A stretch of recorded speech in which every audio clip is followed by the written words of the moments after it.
ಶ್ರೀ ಗುರುಭ್ಯೋ ನಮಃ ಪರಮ ಗುರುಭ್ಯೋ ನಮಃ ಶ್ರೀಮದಾಚಾರ್ಯ ಗುರುಭ್ಯೋ ನಮಃ ಹರಿ ಓಂ.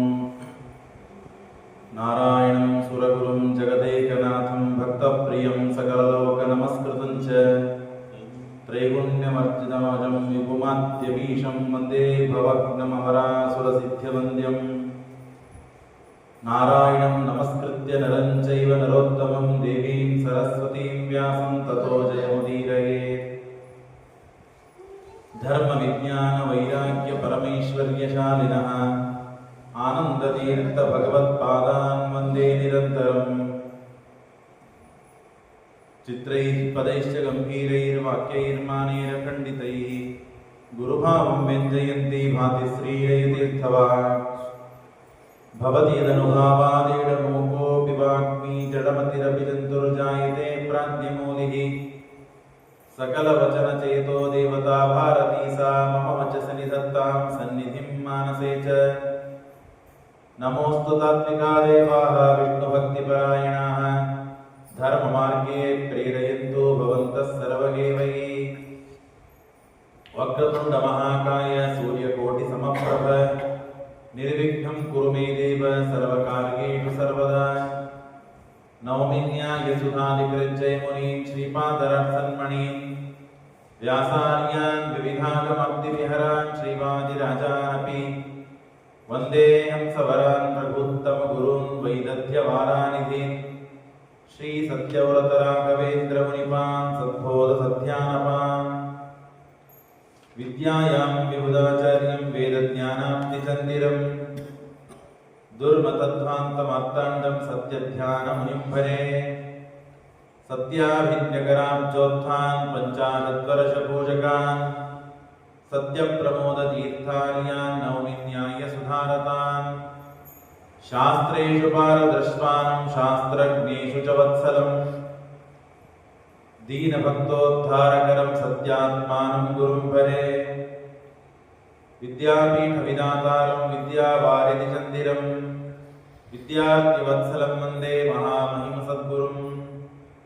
ಆಪಾದಮೌಲಿ ಪರ್ಯಂತಂ ಗುರುಣಾಂ ಆಕೃತಿಂ ಸ್ಮರೇತ್ ತೇನ ವಿಘ್ನಾಃ ಪ್ರಣಶ್ಯಂತಿ ಸಿದ್ಧ್ಯಂತಿ ಚ ಮನೋರಥಾಃ. ಶ್ರೀ ಗುರುಭ್ಯೋ ನಮಃ ಹರಿ ಓಂ. ಭಗವಾನ್ ಶ್ರೀಕೃಷ್ಣ ಪರಮಾತ್ಮ ಅರ್ಜುನನಿಗೆ ಕರ್ತವ್ಯ ಕರ್ಮವನ್ನ ಮಾಡಲೇಬೇಕು ಅಂತನ್ನುವುದನ್ನ ಅತ್ಯಂತ ಸ್ಪಷ್ಟ ನಿದರ್ಶನಗಳಿಂದ ತನ್ನ ಸಿದ್ಧಾಂತವನ್ನ ಹೇಳ್ತಾ ಇದ್ದಾನೆ. ಅರ್ಜುನ ಮಾಡಿದ ಪ್ರಶ್ನೆಗಳಿಗೆಲ್ಲ ಅವನಿಗೆ ಮನಸ್ಸಿಗೆ ಸಮಾಧಾನ ಆಗುವಂತೆ ಉತ್ತರವನ್ನು ಕೊಡ್ತಾ ಇದ್ದಾನೆ. ಜೀವ ನಿತ್ಯ, ದೇಹ ಅನಿತ್ಯ. ಜೀವ ಸಾಯುವುದಿಲ್ಲ, ದೇಹ ಸಾಯುತ್ತದೆ, ಹುಟ್ಟುತ್ತದೆ. ಹಾಗಾಗಿ ಸಾಯುವ ಹುಟ್ಟುವ ದೇಹಕ್ಕಾಗಿ ಬಹಳ ಕ್ಲೇಶವನ್ನು ಪಟ್ಟು ಅರ್ಥವಿಲ್ಲ ಅಂತನ್ನುವ ಸಿದ್ಧಾಂತವನ್ನ ಭಗವಂತ ಅನೇಕ ದೃಷ್ಟಾಂತಗಳ ಮೂಲಕವಾಗಿ ಅವನನ್ನ ಉದ್ದೇಶಿಸಿ ಅವನು ನಿಮಿತ್ತ ಮಾಡಿಕೊಂಡು ಭಗವಂತ ಜಗತ್ತಿಗೆ ಸಂದೇಶವನ್ನ ಆಯಾ ವ್ಯಕ್ತಿಗಳು ತಮ್ಮ ತಮ್ಮ ಕರ್ತವ್ಯ ಕರ್ಮಗಳನ್ನು ಅವಶ್ಯವಾಗಿ ಮಾಡಲೇಬೇಕು ಅಂತನ್ನುವ ಸಿದ್ಧಾಂತವನ್ನು ತಿಳಿಸ್ತಾ ಇದ್ದಾನೆ. ನಾಸತೋ ವಿದ್ಯತೆ ಭಾವೋ ನಾಭಾವೋ ವಿದ್ಯತೆ ಸತಃ ಉಭಯೋರಪಿ ದೃಷ್ಟವಂತಹ ತನಯೋ ತತ್ವದರ್ಶಿಭಿ. ಯಾವುದು ನಾವು ಮಾಡ್ತೇವೋ ಸತ್ಕರ್ಮವನ್ನ ಅಥವಾ ಅಸತ್ಕರ್ಮಗಳನ್ನ, ಸತ್ಕರ್ಮ ಅಸತ್ಕರ್ಮಗಳಿಗೆ ಫಲ ಇದ್ದೇ ಇದೆ. ಸತ್ಕರ್ಮವನ್ನು ಮಾಡಿದ್ದೇನೆ ಅದಕ್ಕೆ ಫಲ ಸಿಕ್ಕಿಲ್ಲ ಅಂತ ಎಂದೂ ಆಗೋದಿಲ್ಲ, ಈಗ ಸಿಕ್ಕಿಲ್ಲ. ಅಸತ್ಕರ್ಮವನ್ನು ಮಾಡಿದ್ದೇವೆ ಏನೂ ಫಲ ಸಿಕ್ಕಿಲ್ಲ ಅಂತನ್ನುವಂತೆ ಇಲ್ಲ. ಈಗ ನಮ್ಮ ಕಣ್ಣಿಗೆ ಸಿಗದೇ ಇರಬಹುದು, ಕಾಣದೇ ಇರಬಹುದು, ಆದರೆ ಒಟ್ಟಿಗೆ ಭಗವಂತ ಅದಕ್ಕೆ ಫಲವನ್ನು ಕೊಡ್ತಾನೆ. ಕದಾಚಿತ್ ಕೆಲವೊಮ್ಮೆ ಮಾಡಿದ ಕೂಡಲೇ ಫಲ ಕೊಡ್ತಾನೆ. ಅದಕ್ಕೆಲ್ಲ ಶಾಸ್ತ್ರದ ಮಾತುಗಳಿವೆ. ಅಂತವಂತ ಇಮೇ ದೇಹ ನಿತ್ಯಸ್ಯೋಕ್ತ ಶರೀರಿಣ ಅನಾಶಿನೋ ಪ್ರಮೇಯಸ್ಯ ತಸ್ಮಾತ್ ಯುದ್ಧಸ್ವ ಭಾರತ.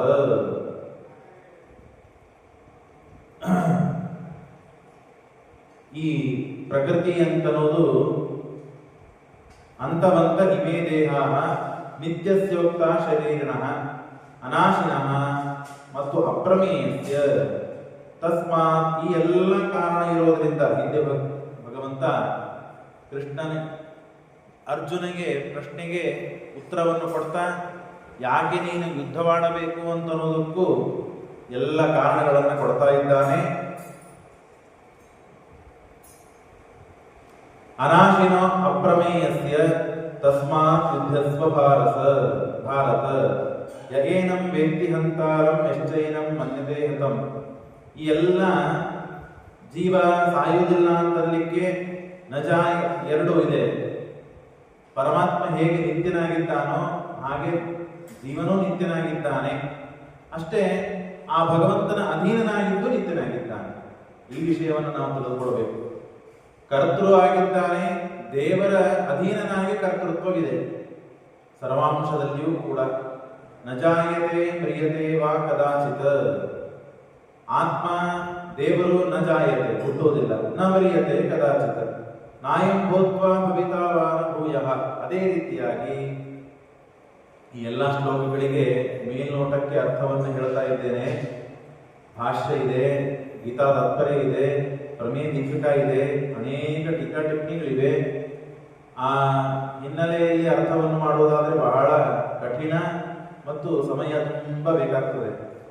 ಮುಂದೆ ಹೋಗಬೇಕು ಅನ್ನೋ ಸಲುವಾಗಿ ಅಬಾಧಿತವಾಗಿ ಯಾವುದು ಅರ್ಥ ಹೇಳಿದರೆ ವಿರೋಧ ಬರೋದಿಲ್ಲವೋ ಅಷ್ಟ ಅರ್ಥವನ್ನು ನಾವು ತಿಳಿದು ಮುಂದೆ ಹೋಗೋಣ. ದೇವರು ಹುಟ್ಟುವುದಿಲ್ಲ, ಸಾವು ದೇವರಿಗಿಲ್ಲ, ಅಜನಾಗಿದ್ದಾನೆ, ನಿತ್ಯನಾಗಿದ್ದಾನೆ, ಎಲ್ಲದಕ್ಕೂ ಪುನರುಕ್ತಿ ತೋರುತ್ತದೆ. ಯಾವುದು ಪುನರುಕ್ತಿ ಇಲ್ಲ. ಶಾಶ್ವತೋಯಂ ಪುರಾಣೋ ನ ಹನ್ಯತೆ ಹನ್ಯಮಾನೇ ಶರೀರೇ. ಮತ್ತು ಬಟ್ಟೆಗಳನ್ನ ನಾವು ಉಟ್ಟುಕೊಳ್ತೇವೆ. ಪಾರಾಯಣ ಮಾಡ್ತಾ ಇದ್ವಿ, ಧಾಬಳಿ ಉಟ್ಕೊಂಡಿದ್ವಿ, ದೇವರ ಪೂಜಾ ಮಾಡ್ತಾ ಇದ್ವಿ, ಒಣ ಹಾಕೊಂಡಿದ್ದು ನಿನ್ನೆ ಆ ಬಟ್ಟೆಯನ್ನು ಉಟ್ಕೊಂಡು ಧೋತ್ರ ಪಂಜೆ ಉಟ್ಕೊಂಡು ಪೂಜಾ ಮಾಡಿದ್ವಿ.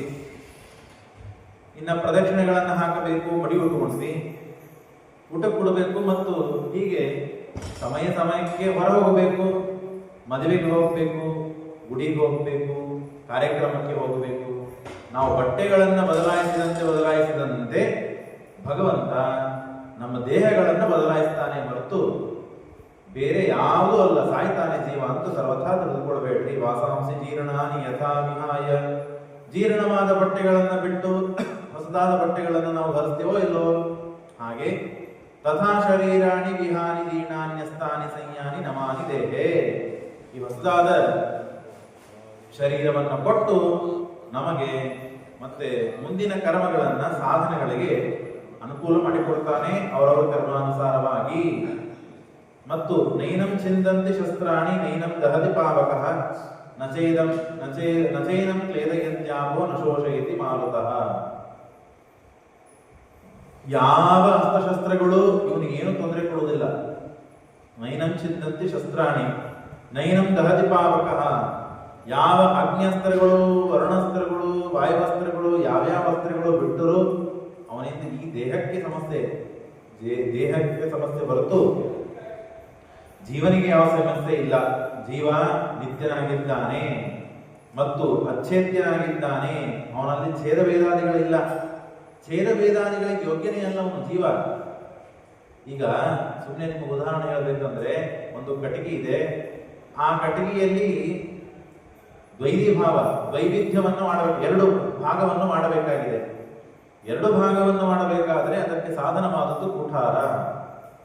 ಆ ಕುಠಾರದಿಂದ ಉದ್ಯಮನ ನಿಪತನ ಅಂತನ್ನುವ ವ್ಯಾಪಾರ ಹುಟ್ಟಿ ದೇವದತ್ತನಿಂದ ಆ ಕುಠಾರ ಪ್ರಯೋಗ ಮಾಡಿ ವಿಷಯವಾದ ಕಾಷ್ಟದಲ್ಲಿ ದ್ವೈವಿಧ್ಯ ಬರ್ತದೆ. ಇದು ಶಾಸ್ತ್ರೀಯ ಭಾಷೆ. ಸರಳವಾದ ಭಾಷೆಯಲ್ಲಿ ಹೇಳಬೇಕಂದ್ರೆ ಕಟ್ಟಿಗೆ ಎರಡು ಹೋಳಾಗಬೇಕು. ಎರಡು ಹೋಳಾಗಬೇಕಾದ್ರೆ ಅದಕ್ಕೆ ಸಾಧನವಾದದ್ದು ಬೇಕು. ಒಂದು ಅದ್ಯಾವುದಪ್ಪ? ಕೊಡ್ಲೆ. ಆ ಕೊಡ್ಲಿ ಅಲ್ಲಿದೆ, ಸಾಧನ ಇಲ್ಲಿದೆ. ಅದು ಎರಡು ಹೇಗೆ ದ್ವೈವಿಧ್ಯ ಆಗ್ತದೆ? ಅದರಲ್ಲಿ ಎರಡು ಭಾಗ ಆಗಲು ಸಾಧ್ಯವಿಲ್ಲ. ಹಾಗಾಗಿ ಸಾಧ್ಯ ಸಾಧನಗಳು ಏಕತ್ರ ಸಮಾವೇಶ ಆಗಬೇಕು, ಒಂದೇ ಕಡೆಗೆ ಬರಬೇಕು. ಅಲ್ಲಿ ಊಟ ಇದೆ, ಅಡಿಗೆ ಎಲ್ಲ ಬಡಿಸಿಟ್ಟಿದ್ದಾರೆ, ಊಟ ಮಾಡೋನು ಇಲ್ಲಿ ಕೂತಿದ್ದಾನೆ, ಹೇಗೆ ನಡೀತದೆ? ಎಲೆ ಮೇಲೆ ಹೋಗಿ ಕೂತ್ರೇನೆ ತಾನು ಊಟ ಮಾಡೋದು ಸಾಧ್ಯ. ಹಾಗಾಗಿ ಸಾಧ್ಯ ಸಾಧನೆಗಳು ಬರಬೇಕಾದ್ರೆ ಕರ್ತೃ ಬೇಕು. ಆ ಕರ್ತೃ ಇದ್ದರೂ ಸುಮ್ಮನೆ ಕೊಟ್ಲಿ ಹಿಡಿದು ನಿಂತರೆ ನಡೆಯುವುದಿಲ್ಲ. ಆ ಕೊಟ್ಲಿಗೆ ಮೇಲೆ ತಳಗೆ ಮಾಡಬೇಕು, ಅವನು ಶಕ್ತಿ ಪ್ರಯೋಗ ಮಾಡಿ, ಅಂದಾಗ್ಲೇನೆ ಅದರಲ್ಲಿ 2 ಹೋಳುಗಳಾಗ್ತವೆ. ಹಾಗಾಗಿ ಏನಾಯ್ತು, ಹೋಳು ಆಗಲು ಯೋಗ್ಯತೆ ಇದ್ದದ್ದು ಕಟ್ಟಿಗೆ, ಹೋಳು ಮಾಡಲಿಕ್ಕೆ ಯೋಗ್ಯತಾ ಉಳ್ಳದ್ದು ಕುಠಾರ. ಅದರ ಎರಡೂಗಳನ್ನು ಹೊಂದಿಸಿ ಅದರಲ್ಲಿ ಅಂದ್ರೆ ಸಂಬಂಧವನ್ನು ಹುಟ್ಟಿಸುವ ಯೋಗ್ಯನಾದ ವ್ಯಕ್ತಿ ಕರ್ತೃ ಅಂತ ನಾವು ಈ ದೃಷ್ಟಾಂತ ಮೂಲಕವಾಗಿ ಅರ್ಥ ಮಾಡಿಕೊಳ್ತೀವಲ್ಲ. ಹಾಗೆ ಜೀವನಿಗೆ ಯೋಗ್ಯತಾನೇ ಇಲ್ಲ. ಏನು ಯೋಗ್ಯತಾ ಇಲ್ಲ? ತಾನು ಛೇದ ಭೇದವನ್ನು ಹೊಂದುವ ಯೋಗ್ಯತೆ ಇಲ್ಲ. ಕಟ್ಟಿಗೆ ಹೇಗೆ ಛೇದ ಭೇದಗಳು ಹೊಂದುತ್ತಲ್ಲ, ಹಾಗೆ ಜೀವ ಯಾವುದೋ ಒಂದು ಕುಠಾರದಿಂದ ಛೇದ ಭೇದವನ್ನು ಮಾಡ್ತಾನೆ ಯಾರೋ ಒಬ್ಬ ವ್ಯಕ್ತಿ ಅಂತಂದ್ರೆ ನಡೆಯುವುದಿಲ್ಲ, ಆಗುವುದೇ ಇಲ್ಲ, ಯೋಗ್ಯತಾನೇ ಇಲ್ಲ. ಆಕಾಶದಲ್ಲಿ ಸಿಟ್ಟಿಗೆ ಬಂದ ಮನುಷ್ಯ ಒಂದು ಖಡ್ಗವನ್ನು ತೆಗೆದುಕೊಂಡು ಆಕಾಶದಲ್ಲಿ ತೂರಾಡಿದರೆ ಏನಾಗ್ಬೇಕು? ಏನಾಗುವುದಿಲ್ಲ. ಆಕಾಶ ಯಾವ ರೀತಿಯಾಗಿ ಛೇದ ಭೇದಕ್ಕೆ ಯೋಗ್ಯತಾ ಉಳ್ಳದ್ದಲ್ಲವೋ, ಯಾರೋ ಒಬ್ಬ ಬಂದ, ನಿನ್ನನ್ನ ಅಗ್ನಿ ಹೇಗೆ ನೀರಿನಿಂದ ಪ್ರೋಕ್ಷಣೆ ಮಾಡ್ತಾನಲ್ಲ ಮನುಷ್ಯ, ಹಾಗೆ ಅಗ್ನಿಯಿಂದ ನಿನ್ನನ್ನ ಸಿಂಪಡಿಸ್ತೇನೆ. ಅಗ್ನಿ ಸಿಂಪಡಿಸುವುದಕ್ಕೆ ವಿಷಯವ, ಅಗ್ನಿ ಸೇಚನಕರಣಕ್ಕೆ ಅಯೋಗ್ಯ. ಹಾಗೆ ಜೀವನೂ ಕೂಡ ಛೇದನಕ್ಕೆ ಯೋಗ್ಯವಾದ ವಿಷಯವಲ್ಲ ಜೀವ. ಹಾಗಾಗಿ ಅಚ್ಛೇದ್ಯ.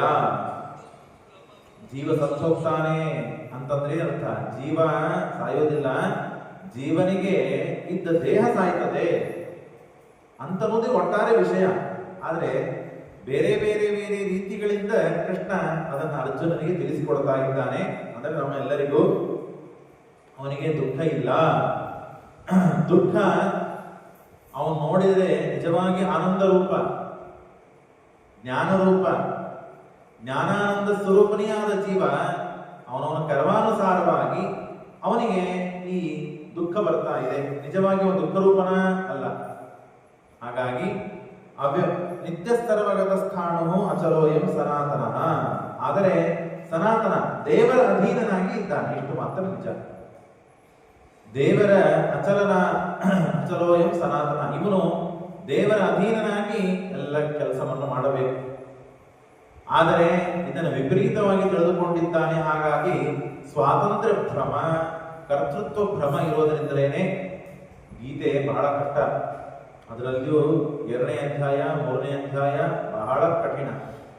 ಸಾಧ್ಯವಾದಷ್ಟು ಬಿಟ್ಟರೆ ಅನ್ಯಾಯ ಮಾಡಿದಂತೆ ಆಗ್ತದ ಸಲುವಾಗಿ ಒಂದು 4 ವಿಷಯಗಳನ್ನು ಮುಟ್ಟಿ ನಾನು ಮುಂದೆ ಹೋಗ್ತೇನೆ. ಸ್ವಾತಂತ್ರ್ಯ ಭ್ರಮ, ಕರ್ತೃತ್ವ ಭ್ರಮ. ಇವರೆಲ್ಲ ಬೀನ್ಸ್ ಮುರಿತಾ ಇದ್ದಾರೆ. ಯಾರು ಮುರಿತಾ ಇದ್ದಾರೆ? ಎಲ್ಲ ಹೆಣ್ಮಕ್ಳು ಸೇರಿ ಮುರಿತಾ ಇದ್ದಾರೆ. ಪ್ರವಚನ ಯಾರು ಹೇಳ್ತಾ ಇದ್ದಾರೆ? ನಾನು ಪ್ರವಚನ ಹೇಳ್ತಾ ಇದ್ದೇನೆ. ಪ್ರವಚನ ಕೇಳೋರು ಯಾರು? ನೀವೆಲ್ಲ ಪ್ರವಚನ ಕೇಳ್ತಾ ಇದ್ದೀರಿ. ಹೀಗಂತಕ್ಕದ್ದಲ್ಲ. ದೇವರು ನಮ್ಮ ಕಡೆಯಿಂದ ಕೇಳಿಸ್ತಾ ಇದ್ದಾನೆ, ದೇವರು ನನ್ನ ಕಡೆಯಿಂದ ಹೇಳಿಸ್ತಾ ಇದ್ದಾನೆ. ಅಂದೇ ನಾವು ಪ್ರತಿ ಕಾಲಕ್ಕೂ, ಪ್ರತಿ ಮಾತಿಗೂ, ಪ್ರತಿ ಕರ್ಮಕ್ಕೂ, ಪ್ರತಿ ಕ್ರಿಯಾಕ್ಕೂ ಹೇಳಬೇಕು. ಹುಚ್ಚ ಅಂತಂದ್ರೂ ಪರವಾಗಿಲ್ಲ, ಎಲ್ಲ ದೇವರು ಮಾಡಿಸ್ತಾನೆ ಅಂತ ಆದ್ರೂ ಸುಮ್ಮನೆ ಬಾಯಿ ಮಾತಿಗಾದ್ರೂ ಶುರು ಮಾಡ್ಬೇಕು. ಮೊದಲಿಗೆ ನಾವು ಬಾಯಿ ಮಾತಿಗಾದ್ರೂ ಏನೋ ದಾನ ಕೊಟ್ವಿ, ಏನೋ ಧರ್ಮ ಮಾಡಿದ್ವಿ, ಏನೋ ಪ್ರದಕ್ಷಿಣೆ ಹಾಕಿದ್ವಿ, ಏನೋ ಬಡಿಸಿದ್ವಿ, ಎಂಜಲ್ಗಾವ್ ಮಾಡಿದ್ವಿ, ಪ್ರವಚನ ಕೇಳಿದ್ವಿ, ದೇವರ ಪೂಜಾ ಮಾಡಿದ್ವಿ, ಮನೆ ಸ್ವಚ್ಛ ಮಾಡಿದ್ವಿ, ಏನೇ ಮಾಡಲಿ ದೇವರು ಮಾಡಿಸಿದ, ದೇವರು ಮಾಡಿಸಿದ, ದೇವರು ಮಾಡಿಸಿದ ಅಂತ ಮೊದಲು ಬಾಯಿಂದ ಹೇಳಲಿಕ್ಕೆ ಪ್ರಾರಂಭ ಮಾಡಬೇಕು. ಇಂತಹ ಪ್ರವಚನಗಳು, ಉಪನ್ಯಾಸಗಳು, ಸ್ವಾಮಿಗಳು, ಗುರುಗಳು, ಹಿರಿಯರು ಅವರ ಉಪದೇಶಗಳನ್ನ ಕೇಳಿ ಕೇಳಿ ಕೇಳಿ ಆ ಬಾಯಿ ಮಾತಿನಲ್ಲಿ ಒಳಗೆ ಭಕ್ತಿ ಅನುಸಂಧಾನಗಳು ಸೇರಿ ಸೇರಿ ಅದಕ್ಕೆ ಬಲ ಬರಲು ಪ್ರಾರಂಭವಾಗ್ತದೆ. ಏನೇ ಇರಲಿ, ಗೀತೆಯ ಸಾರ, ಗೀತಾ ಸಿದ್ಧಾಂತ ಮತ್ತೆ ನಾನು ಹೇಳಿದೆ 3 ಗುಂಪುಗಳನ್ನು ಮಾಡಿದ್ದಾರೆ. ಒಟ್ಟಾರೆ 6ರ 3 ಗುಂಪು. ಒಂದನೇದ್ರೊಳಗೆ ಸಕಾಮ ಕರ್ಮ, ನಿಷ್ಕಾಮ ಕರ್ಮ. ಅದರಲ್ಲಿ ಸಕಾಮ ಕರ್ಮ ಮಾಡಬಾರದು, ನಿಷ್ಕಾಮ ಕರ್ಮ ಮಾಡಬೇಕು ಅಂತ ಹೇಳಿಕ್ಕೆ 6. ಆ ನಿಷ್ಕಾಮ ಕರ್ಮದಿಂದ ಎಲ್ಲ ಬರ್ತದೆ. ನಿಷ್ಕಾಮ ಕರ್ಮದಿಂದ ಸಿಗುವುದು ಜ್ಞಾನ, ಆ ಜ್ಞಾನದಿಂದ ಸಿಗುವುದು ನಮಗೆ ದೇವರ ಪ್ರಸಾದ, ಭಕ್ತಿ, ಅವೆಲ್ಲ ಒಂದಕ್ಕೊಂದು ಸಂಬಂಧ ಇದೆ. ಹೀಗೆ ಕರ್ಮಯೋಗ, ಜ್ಞಾನ ಯೋಗ, ಭಕ್ತಿ ಯೋಗ ಅಂತ ಹಾಗಾಗಿ ಕರ್ಮವನ್ನೇ ಮಾಡಬೇಕು. ಮಾಡುವ ಕರ್ಮ ದೇವರ ಸಮರ್ಪಣಾ ಪೂರ್ವಕವಾಗಿ, ದೇವರ ಅನುಸಂಧಾನ ಪೂರ್ವಕವಾಗಿ, ಕರ್ತೃತ್ವ ಸ್ವಾತಂತ್ರ್ಯ ಅನುಸಂಧಾನ ಪೂರ್ವಕವಾಗಿ ಮತ್ತು ಅಸ್ವತಂತ್ರ ನಾನು ಅಂತನೂ ಅನುಸಂಧಾನದಿಂದ ಮಾಡಿದರೆ ಅದೊಂದು ದೊಡ್ಡದಾದ ಉಪಾಸನೆ ಆಗ್ತದೆ.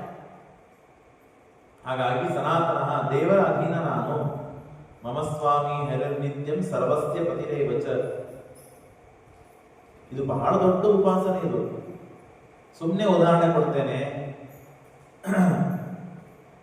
ಯಾರೋ ನಿಮ್ಮ ಮನೆಗೆ ಗೆಸ್ಟ್ ಅತಿಥಿಗಳು ಬಂದಿದ್ದಾರೆ, ಅಥವಾ ಪರಿಚಿತರು ಬಂದಿದ್ದಾರೆ, ಗೆಳೆಯರು ಬಂದಿದ್ದಾರೆ ಅಂತನ್ರಿ. ಬಂದಾಗ ಆಗ ನಿಮ್ಮ ಮನೆಯವರಿಗೆ ಅಥವಾ ಮಕ್ಕಳಿಗೆ ಪರಿಚಯ ಮಾಡಿಸ್ತೇವೆ. ನನ್ನ ಸ್ಕೂಲದಲ್ಲಿ ಇದ್ದಾಗ ಕ್ಲಾಸ್ಮೇಟ್ ಇವನು, ಹಾಗೆ ಹೀಗೆ ಅದೆಲ್ಲ ಹೇಳಿ ಆದಮೇಲೆ ಇವು ನನ್ನ ಹೆಂಡತಿ, ನನ್ನ ಮಕ್ಕಳು ಅಂತೆಲ್ಲ ಪರಿಚಯ ಮಾಡಿಸ್ತಾ ಇದ್ದಾಗ ಆಗ ಇವರು ಕೂಡ ಹೇಳ್ಬೇಕಲ್ಲ, ನಿಮ್ಮ ಗೆಳೆಯರಲ್ಲಿ ಬಹಳ ಚಂದ ನಮ್ಮನ್ನು ನೋಡ್ಕೋತಾ ಇದ್ದಾರೆ, ಮಕ್ಕಳಿಗೆ ಮನೆಗೆ ಬಹಳ ಒಳ್ಳೆಯವರಿದ್ದಾರೆ ಅಂತ ಹೇಳ್ಬೇಕಲ್ಲ. ಅಥವಾ ಊಟಕ್ಕೆ ಹಾಕಿದ ಮೇಲೆ ಎಲ್ಲ ಒಳ್ಳೇದಾಗಿದೆ ಅಂತ ಅವನು ಹೇಳ್ಬೇಕಲ್ಲ. ಹೇಳದೇ ಇದ್ರೆ ಏನಾಗ್ತದೆ ಅವಸ್ಥೆ? ಮನಸ್ಸಿಗೆ ಅಸಮಾಧಾನ ಆಗ್ತದೆ, ಸಿಟ್ಟಾಗ್ತದೆ. ಯಾವುದೇ ವ್ಯಕ್ತಿ ತನ್ನನ್ನು ಸ್ತೋತ್ರ ಮಾಡಬೇಕು, ತನ್ನವರನ್ನು ಸ್ತೋತ್ರ ಮಾಡಬೇಕು ಅಂತ ಹೇಳಬೇಕು ಒಳ್ಳೆ ಮಾತುಗಳು ಅಂತ ಅಪೇಕ್ಷಾ ಪಡ್ತಾನೋ ಇಲ್ಲೋ. ಅಂದಮೇಲೆ ಯಾವುದೋ ಒಂದು 4 ಮಾತಿಗೆ, ಯಾವುದೋ ಒಂದು ಉಪಕಾರಕ್ಕೆ, ಒಂದು ದಿನ ಊಟಕ್ಕೇನೆ ಒಬ್ಬ ವ್ಯಕ್ತಿ ಇಷ್ಟು ಅಪೇಕ್ಷಾ ಪಡ್ತಾನೆ ಅಂದ ಮೇಲೆ ಅನಾದಿ ಕಾಲದಿಂದ ಅನಂತ ಕಾಲದವರೆಗೆ ದೇವರಿಗೆ ಅಪೇಕ್ಷೆ ಇಲ್ಲ. ನಮ್ಮ ಕರ್ತವ್ಯ ಅಂತನ್ನುವ ಉದ್ದೇಶ ಇದೆ ಇಲ್ಲಿ. ಅನಾದಿ ಕಾಲದಿಂದಲೂ ಅನಂತ ಕಾಲದವರೆಗೆ ಎಲ್ಲಾ ಪ್ರವೃತ್ತಿಗಳನ್ನ ದೇವರು ಒಂದೇ ಕ್ಷಣ ನಮ್ಮನ್ನ ಪ್ರೇರಣೆ ಮಾಡೋದನ್ನ ಬಿಟ್ಟ ಅಂದ್ರೆ ನಾವು ನಿಂತೀವಿ ಅಂತ ಅರ್ಥ. ಎಲ್ಲಾ ರೀತಿಯಿಂದಲೂ ನಿಂತು ಬಿಡ್ತೇವೆ. ಹೀಗೆ ಒಂದು ಕ್ಷಣ ಅಲ್ಲ, 2 ಕ್ಷಣ ಅಲ್ಲ, ಅನಾದಿ ಕಾಲದಿಂದಲೂ ಅನಂತ ಕಾಲದವರೆಗೆ ಮಾಡಿದ ಪರಮಾತ್ಮ ಉಪಕಾರ ಸ್ಮರಣೆಯನ್ನ ಮಾಡುವ ಬುದ್ಧಿ ಕೊಟ್ಟ ಜನ್ಮದಲ್ಲಾದರೂ ನಾವು ಉಪಕಾರ ಸ್ಮರಣೆ ಮಾಡಲಿಲ್ಲ ಅಂದ್ರೆ ಎಷ್ಟು ಕೃತಜ್ಞರಾಗ್ತೇವೆ ನಾವು, ಎಷ್ಟು ಪಾಪಿಗಳಾಗ್ತೇವೆ ನಾವು, ಎಷ್ಟು ದುಷ್ಟರು ಅಂತಾಗ್ತೇವೆ. ಈ ವಿಷಯಗಳನ್ನು ತಿಳಿದ ಮೇಲೆ ನಾವು ಉಪಾಸನೆ ಮಾಡಲಿಕ್ಕೆ ಬೇಕು. ನೆನಪು ಬಂದಾಗ ಮೊದಲು ಶುರುವಾತಿಗೆ ಆಗುವುದಿಲ್ಲ. ನೆನಪುಗಳು ಬಂದಾಗ ಮಾತ್ರ ಕೆಟ್ಟದ್ದನ್ನು ದೇವರಿಗೆ ಸಮರ್ಪಣೆ ಮಾಡಬೇಕು. ಯಾಕೆ? ಇನ್ನೊಂದಿಂತ ಕೆಟ್ಟ ಕರ್ಮಗಳನ್ನು ನಮ್ಮ ಕಡೆ ಮಾಡಿಸ್ಬೇಡಪ್ಪ ಅಂತ ಹೇಳಿ. ಒಳ್ಳೆಯದಂತೂ ಸಮರ್ಪಣೆ ಮಾಡಬೇಕು. ಇಂಥ ಒಳ್ಳೆಯ ಕರ್ಮಗಳನ್ನು ಮತ್ತೆ ಮಾಡಿಸುವಂತ. ನೀವು ಹೇಗೆ ಅಲ್ಲಿ ತುಂಬ್ತಾ ಹೋಗ್ತೀವಿ, ಹೇಗೆ ಬೆಳೀತಾ ಹೋಗ್ತದೆ. ಆದರೆ ಒಟ್ಟಿಗೆ ಸಮರ್ಪಣೆ ಮಾತ್ರ ಮಾಡಬೇಕು ಅಂತ ಕೃಷ್ಣ ಎಲ್ಲರನ್ನು ಉದ್ದೇಶಿಸಿಕೊಂಡು ಹೇಳ್ತಾ ಇದ್ದಾನೆ. ನಾನು ಈಶ್ವರ, ನೀವೆಲ್ಲರೂ ನನ್ನ ಅಧೀನರು ಅಂತೇ ತಿಳಿಬೇಕು. ಅವ್ಯಕ್ತೋಯಂ ಅಚಿಂತ್ಯೋಯಂ ಅವಿಕಾರ್ಯೋಯಂ ಉಚ್ಚತೆ ತಸ್ಮಾದೇನಂ ವಿದಿತ್ವೈವಂ ನಾನು ಶೋಚಿತಮರ್ಹಸಿ. ಇಷ್ಟೆಲ್ಲ ತಿಳಿದುಕೊಂಡ ಮೇಲೆ ದುಃಖ ಪಟ್ಟು ಏನಿದೆ ಅರ್ಥ? ದುಃಖ ಪಡಬೇಡ ನೀನು. ಅವ್ಯಕ್ತಾನೇನಿ ಜಾತಸ್ಯ ಹಿ ಧ್ರುವಂ ಮೃತ್ಯು ಧ್ರುವಂ ಜನ್ಮ ಮೃತಸ್ಯ ಚ. ನಮಗೆಲ್ಲ ಗೊತ್ತಿದ್ದ ಶ್ಲೋಕ. ಅನ್ಲಿಕ್ಕೂ ಸರಳ, ಕೇಳಲಿಕ್ಕೂ ಸರಳ. ಆದರೆ ಆಯಾ ಅವಸ್ಥೆಗಳು ಬಂದಾಗ ಬಹಳ ಕಠಿಣ. ಎಲ್ಲ ಅವಸ್ಥೆಗಳು ಅಷ್ಟೇ, ಕೇಳಲಿಕ್ಕೆಲ್ಲ ಸರಳ. ಈಗ ಮನುಷ್ಯನಿಗೆ ಆಗ್ಬಿಟ್ಟದ ಅಂದ್ರೆ ಸಾಮಾನ್ಯವಾಗಿ ಎಲ್ಲರಿಗೂ ಮೊದಲಿಗೆ ಓದಿ ತಿಳಿತಿದ್ದ, ಈಗ ಕೇಳಿ ತಿಳಿತ. ಹೊಸ ಶುರುವಾಗಿದೆ. ಈಗ ಮೊಬೈಲ್ ಬಂದಾಗಿಂದಲೂ ಮನುಷ್ಯ ಟ್ರೈನ್ದಲ್ಲಿ, ಬಸ್ದಲ್ಲಿ, ಆಟೋ, ಒಟ್ಟು ಎಲ್ಲೇ ಹೋಗ್ಬೇಕಾದ್ರೂ ಒಂದು ಓದುವ ವ್ಯಕ್ತಿ, ಹುಚ್ಚಿದ್ದ ವ್ಯಕ್ತಿಗೆ ಕೈಯಾಗ ಪುಸ್ತಕ ಇರ್ತಿತ್ತು. ಪುಸ್ತಕ್ಕಿದ್ದು ಅದನ್ನು ಓದಿ ತಿಳಿತಾ ಇದ್ದ, ಅಥವಾ ಇನ್ನೊಬ್ಬರ ಕಡೆ ಕೇಳಿ ತಿಳಿತಾ ಇದ್ದ. 2 ಆಪ್ಷನ್. ಈಗ ಹಾಗಿಲ್ಲ. ಈಗ ಪುಸ್ತಕವೂ ಮೊಬೈಲ್ನಲ್ಲಿ ಬರೋದ್ರಿಂದ ಏನ್ ಮಾಡ್ಬಿಡ್ತಾನೆ ಮನುಷ್ಯ? ಕೇಳ್ತಾನೆ, ಕೇಳಿ ತಿಳಿತಾನೆ, ಹೊರತು ಓದಿ ತಿಳಿಯುವುದು ಬಹಳ ಕಠಿಣ ಆಗಿದೆ. ಹಾಗಾಗಿ ಯಾವ ಮನುಷ್ಯನಿಗೆ ಇದು ಗೊತ್ತಿದೆ, ಏನ್ ಗೊತ್ತಿದೆ? ಯಾರು ಹುಟ್ಟುತ್ತಾನೋ ಸಾಯ್ತಾನೆ. ಸಾಯುವಾಗ ಸಾಯಲಿ, ಸಾಯದೇ ಇದ್ದ ಕಾಲದಾಗ ಸಾಯಬಾರದು ಅಂತ ನಾವೆಲ್ಲ ತಿಳ್ಕೊಂಡಿದ್ದೇವೆ. ಅಂದ್ರೆ ಏನರ್ಥ? 100 ವರ್ಷ ಮನುಷ್ಯನಿಗೆ ಆಯುಷ್ಯ ಇದೆ. ಅವ 90 ವರ್ಷ ಆದ ಮೇಲೆ ಬೇಕಾದ ಸಾಯಿದೆ, ನಡೀತದೆ. 40ನೇ ವರ್ಷಕ್ಕೆ, 50ನೇ ವರ್ಷಕ್ಕೆ, 60ನೇ ವರ್ಷಕ್ಕೆ, 30ನೇ ವಯಸ್ಸಿಗೆ ಸಾಯ್ಬಾರ್ದು. ಯಾಕೆ? ಅವನಿಂದ ನಮಗೆ ಪ್ರಯೋಜನ ಇರ್ತದೆ ಆ ಕಾರಣಕ್ಕೆ. ಅಲ್ಲಿ ಸ್ವಾರ್ಥ ಇದೆ ಮನುಷ್ಯನನ್ನು. ಈ ಸ್ವಾರ್ಥ ಭಾವನೆ 90 ವರ್ಷ ಆದ್ಮೇಲೆ ಅವನು ಸಾಯಿಲಿ ಪಾಪ ಅಂತಂತೆ. ತಂದೆನೇ ಆಗಿರಲಿ, ತಾಯಿನೇ ಆಗಿರಲಿ, ಅಜ್ಜನೇ ಆಗಿರಲಿ, ಮುದ್ಯಾನೇ ಯಾರೇ ಆಗಿರಲಿ ಅವರು. ಯಾಕೆಂದ್ರೆ ಅವರು ಜೀರ್ಣರಾಗಿರ್ತಾರೆ, ಅವರಿಂದ ಇವರಿಗೇನು ಪ್ರಯೋಜನ ಇರೋದಿಲ್ಲ. ಬಹಳ ಉಪಕಾರವನ್ನು ಮಾಡಿಸ್ಕೊಳ್ಳೋ ಹಂತದಲ್ಲಿ ಇವನು ಇರ್ತಾನೆ, ವಯಸ್ಸಾದ ವ್ಯಕ್ತಿ. ಪ್ರತಿನಿತ್ಯ ಮನೆಯಲ್ಲಿ ಇದ್ದಂತಹ ಪರಿಸ್ಥಿತಿಗಳು ಇವೆಲ್ಲ ಹಾಗಿರಬಾರದು ಅಂತ ಕೃಷ್ಣ ಹೇಳ್ತಾನೆ. ಹುಟ್ಟಿದ ವ್ಯಕ್ತಿ ಸಾಯ್ತಾನೆ ಅಂತನ್ನೋದು ನಿಶ್ಚಿತ ಇದ್ದ ಮೇಲೆಯೂ ಕೂಡ ಅವನು ಸಾಯುವವರೆಗೂ ಕಾಯಬೇಕು, ಸೇವೆ ಮಾಡಬೇಕು, ಶುಶ್ರೂಷೆ ಮಾಡಬೇಕು. ಅದರಿಂದಲೇ ನಮ್ಮ ಉದ್ಧಾರ ಇದೆ. ಮತ್ತೆ ಸತ್ತ ವ್ಯಕ್ತಿ ಹುಡ್ತಾನೆ, ಇದು ನಿಶ್ಚಿತ. ಜಾತಸ್ಸಿ ಧ್ರುವ ಮೃತ್ಯು ಧ್ರುವಂ ಜನ್ಮ ಮೃತಸ್ಯ ತಸ್ಮಾತ್. ಇದು ಯಾವುದು ಪರಿಹಾರ ಮಾಡಲಿಕ್ಕೆ ಸಾಧ್ಯವಿದೆಯೋ ಅಲ್ಲಿ ಪರಿಹಾರ ಮಾಡಿಕೊಳ್ಳೋಣ. ಯಾವ ವಿಷಯದಲ್ಲಿ ಪರಿಹಾರ ಮಾಡಲಿಕ್ಕೆ ಸಾಧ್ಯವಿಲ್ಲ, ದೈತ್ಯರು, ನಾ ಮೇಲಿಂದ ಮೇಲೆ ಇದನ್ನು ಹೇಳ್ತಿರ್ತೇನೆ, ದೈತ್ಯರು ಇದನ್ನು ಬದಲಾಯಿಸಬೇಕು ಅಂತ ಬೇಕಾದಷ್ಟೆಲ್ಲ ಪ್ರಯತ್ನ ಮಾಡ್ತಾರೆ. ಅಂದ್ರೆ ಬೇಕಾದಷ್ಟು ಅಂದ್ರೆ ನಾವು ಹೇಳಲಿಕ್ಕೆ ಸಾಧ್ಯ ಇಲ್ಲ, ಅವರಷ್ಟು ತಪಸ್ಸು ನಾವು ಮಾಡ್ಲಿಕ್ಕೆ ಸಾಧ್ಯ ಇಲ್ಲ, ಅಷ್ಟು ತಪಸ್ಸು ಮಾಡ್ತಾರೆ. ಅವರು ಮಾಡಿದ ಕಠೋರ ತಪಸ್ಸು ದೇವರ ಭಕ್ತರಿಗೆ ಮಾಡ್ಲಿಕ್ಕೆ ಸಾಧ್ಯ ಇಲ್ಲ, ಅಷ್ಟು ದೇವರನ್ನ ದ್ವೇಷ ಮಾಡುವ ದೈತ್ಯರಿಗೆ ಮಾಡ್ಲಿಕ್ಕೆ ಸಾಧ್ಯ ಇದೆ. ಸಿಟ್ಟಿನಿಂದ ನೋಡಿ ನೀವು ಯಾವಾಗಲೂ, ಸಿಟ್ಟು ಬಂದಾಗ ಮನುಷ್ಯ ಬೇಕಾದ ಸಾಧನೆ ಮಾಡುತ್ತಾನೆ. ಸಿಟ್ಟು ಬಂದಾಗ ಮನುಷ್ಯ ಸಿಟ್ಟಿನಿಂದ ಬೇಕಾದಷ್ಟು ಹೊತ್ತು ಉಪವಾಸ ಇರ್ತಾನೆ. ಮನೆಯಲ್ಲಿ ಏನೋ ಸ್ವಲ್ಪ ಅಸಮಾಧಾನ ಆಯ್ತು, ಹೋಗ್ಬಿಡುದು, ಒಂದು 5 ತಾಸು ಉಪವಾಸ ಇರ್ಲಿಕ್ಕೆ ಸಾಧ್ಯ ಇದೆ. ಅದೇ ನಗತಾ ಇದ್ದಾಗ, ಸಂತೋಷದಿಂದ ಇದ್ದಾಗ ಉಪವಾಸ ಇರೋದು ಹೇಳಿದ್ರೆ ನನಗೆ ಆಗೋದಿಲ್ಲ. ಹಾಗಾಗಿ ಸಿಟ್ಟಿನಿಂದ, ದ್ವೇಷದಿಂದ ಹೆಚ್ಚು ಸಾಧಿಸ್ಲಿಕ್ಕೆ ಸಾಧ್ಯವಿದೆ ದೈತ್ಯರಿಗೆ. ಹಾಗೆ ನಾವು ಮಾಡಿಬಿಟ್ರೆ ಅವರಿಗೆ ನಮಗೆ ವ್ಯತ್ಯಾಸ ಬರುವುದಿಲ್ಲ. ಆದರೆ ಒಂದು ಮಾತ್ರ ನಿಜ, ಅವರು ಸಾಧಿಸುವ ಉದ್ದೇಶಗಳು ಬೇರೆ ಇರಲಿ ಅಥವಾ ಏನೋ ಉಳಿದೆಲ್ಲ ಬೇಕಾದಿರಲಿ, ಆದರೆ ತಪಸ್ಸಿಗಂತೂ ಕೂಡ್ತಾರಲ್ಲ ಅವರು, ವರ್ಷಗಟ್ಟಲೆಗೆ ತಪಸ್ಸು ಕೂಡ್ತಾರೆ. ಹಾಗಾಗಿ ತಪಸ್ಸು ಮಾಡಿ ಏನು ಕೊನೆಗೆ ಅವರು ವರ ಕೇಳೋರು, ನಮಗೆ ಸಾವಾಗಬಾರದು, ನಾವು ಅಜರಾಮರರಾಗಬೇಕು ಅಂತ ಕೇಳ್ತಾರೆ.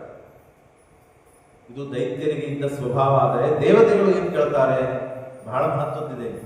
ದೇವತೆಗಳು ಏನ್ ಕೇಳ್ತಾರೆ, ನಮಗೆ ಹುಟ್ಟೇ ಬರಬಾರದು ಅಂತ ಕೇಳ್ತಾರೆ. ದೈತ್ಯರು ಏನ್ ಕೇಳ್ತಾರೆ, ಹುಟ್ಟಿದ ದೈತ್ಯರು ನಮಗೆ ಸಾವಾಗಬಾರದು, ನಾವು ಅಜರಾಮರರಾಗಬೇಕು.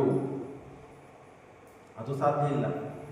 ದೇವತೆಗಳು ಏನ್ ಕೇಳ್ತಾರೆ, ದೇವರಿಗೆ ತಪಸ್ಸು ಮಾಡಿ ನಾನು ಹುಟ್ಟೇಬಾರದು ಸ್ವಾಮಿ, ಅದು ಸತ್ತ ಮೇಲೆ ಮುಕ್ತನೇ ಆಗ್ಬೇಕಂತ ಅರ್ಥ.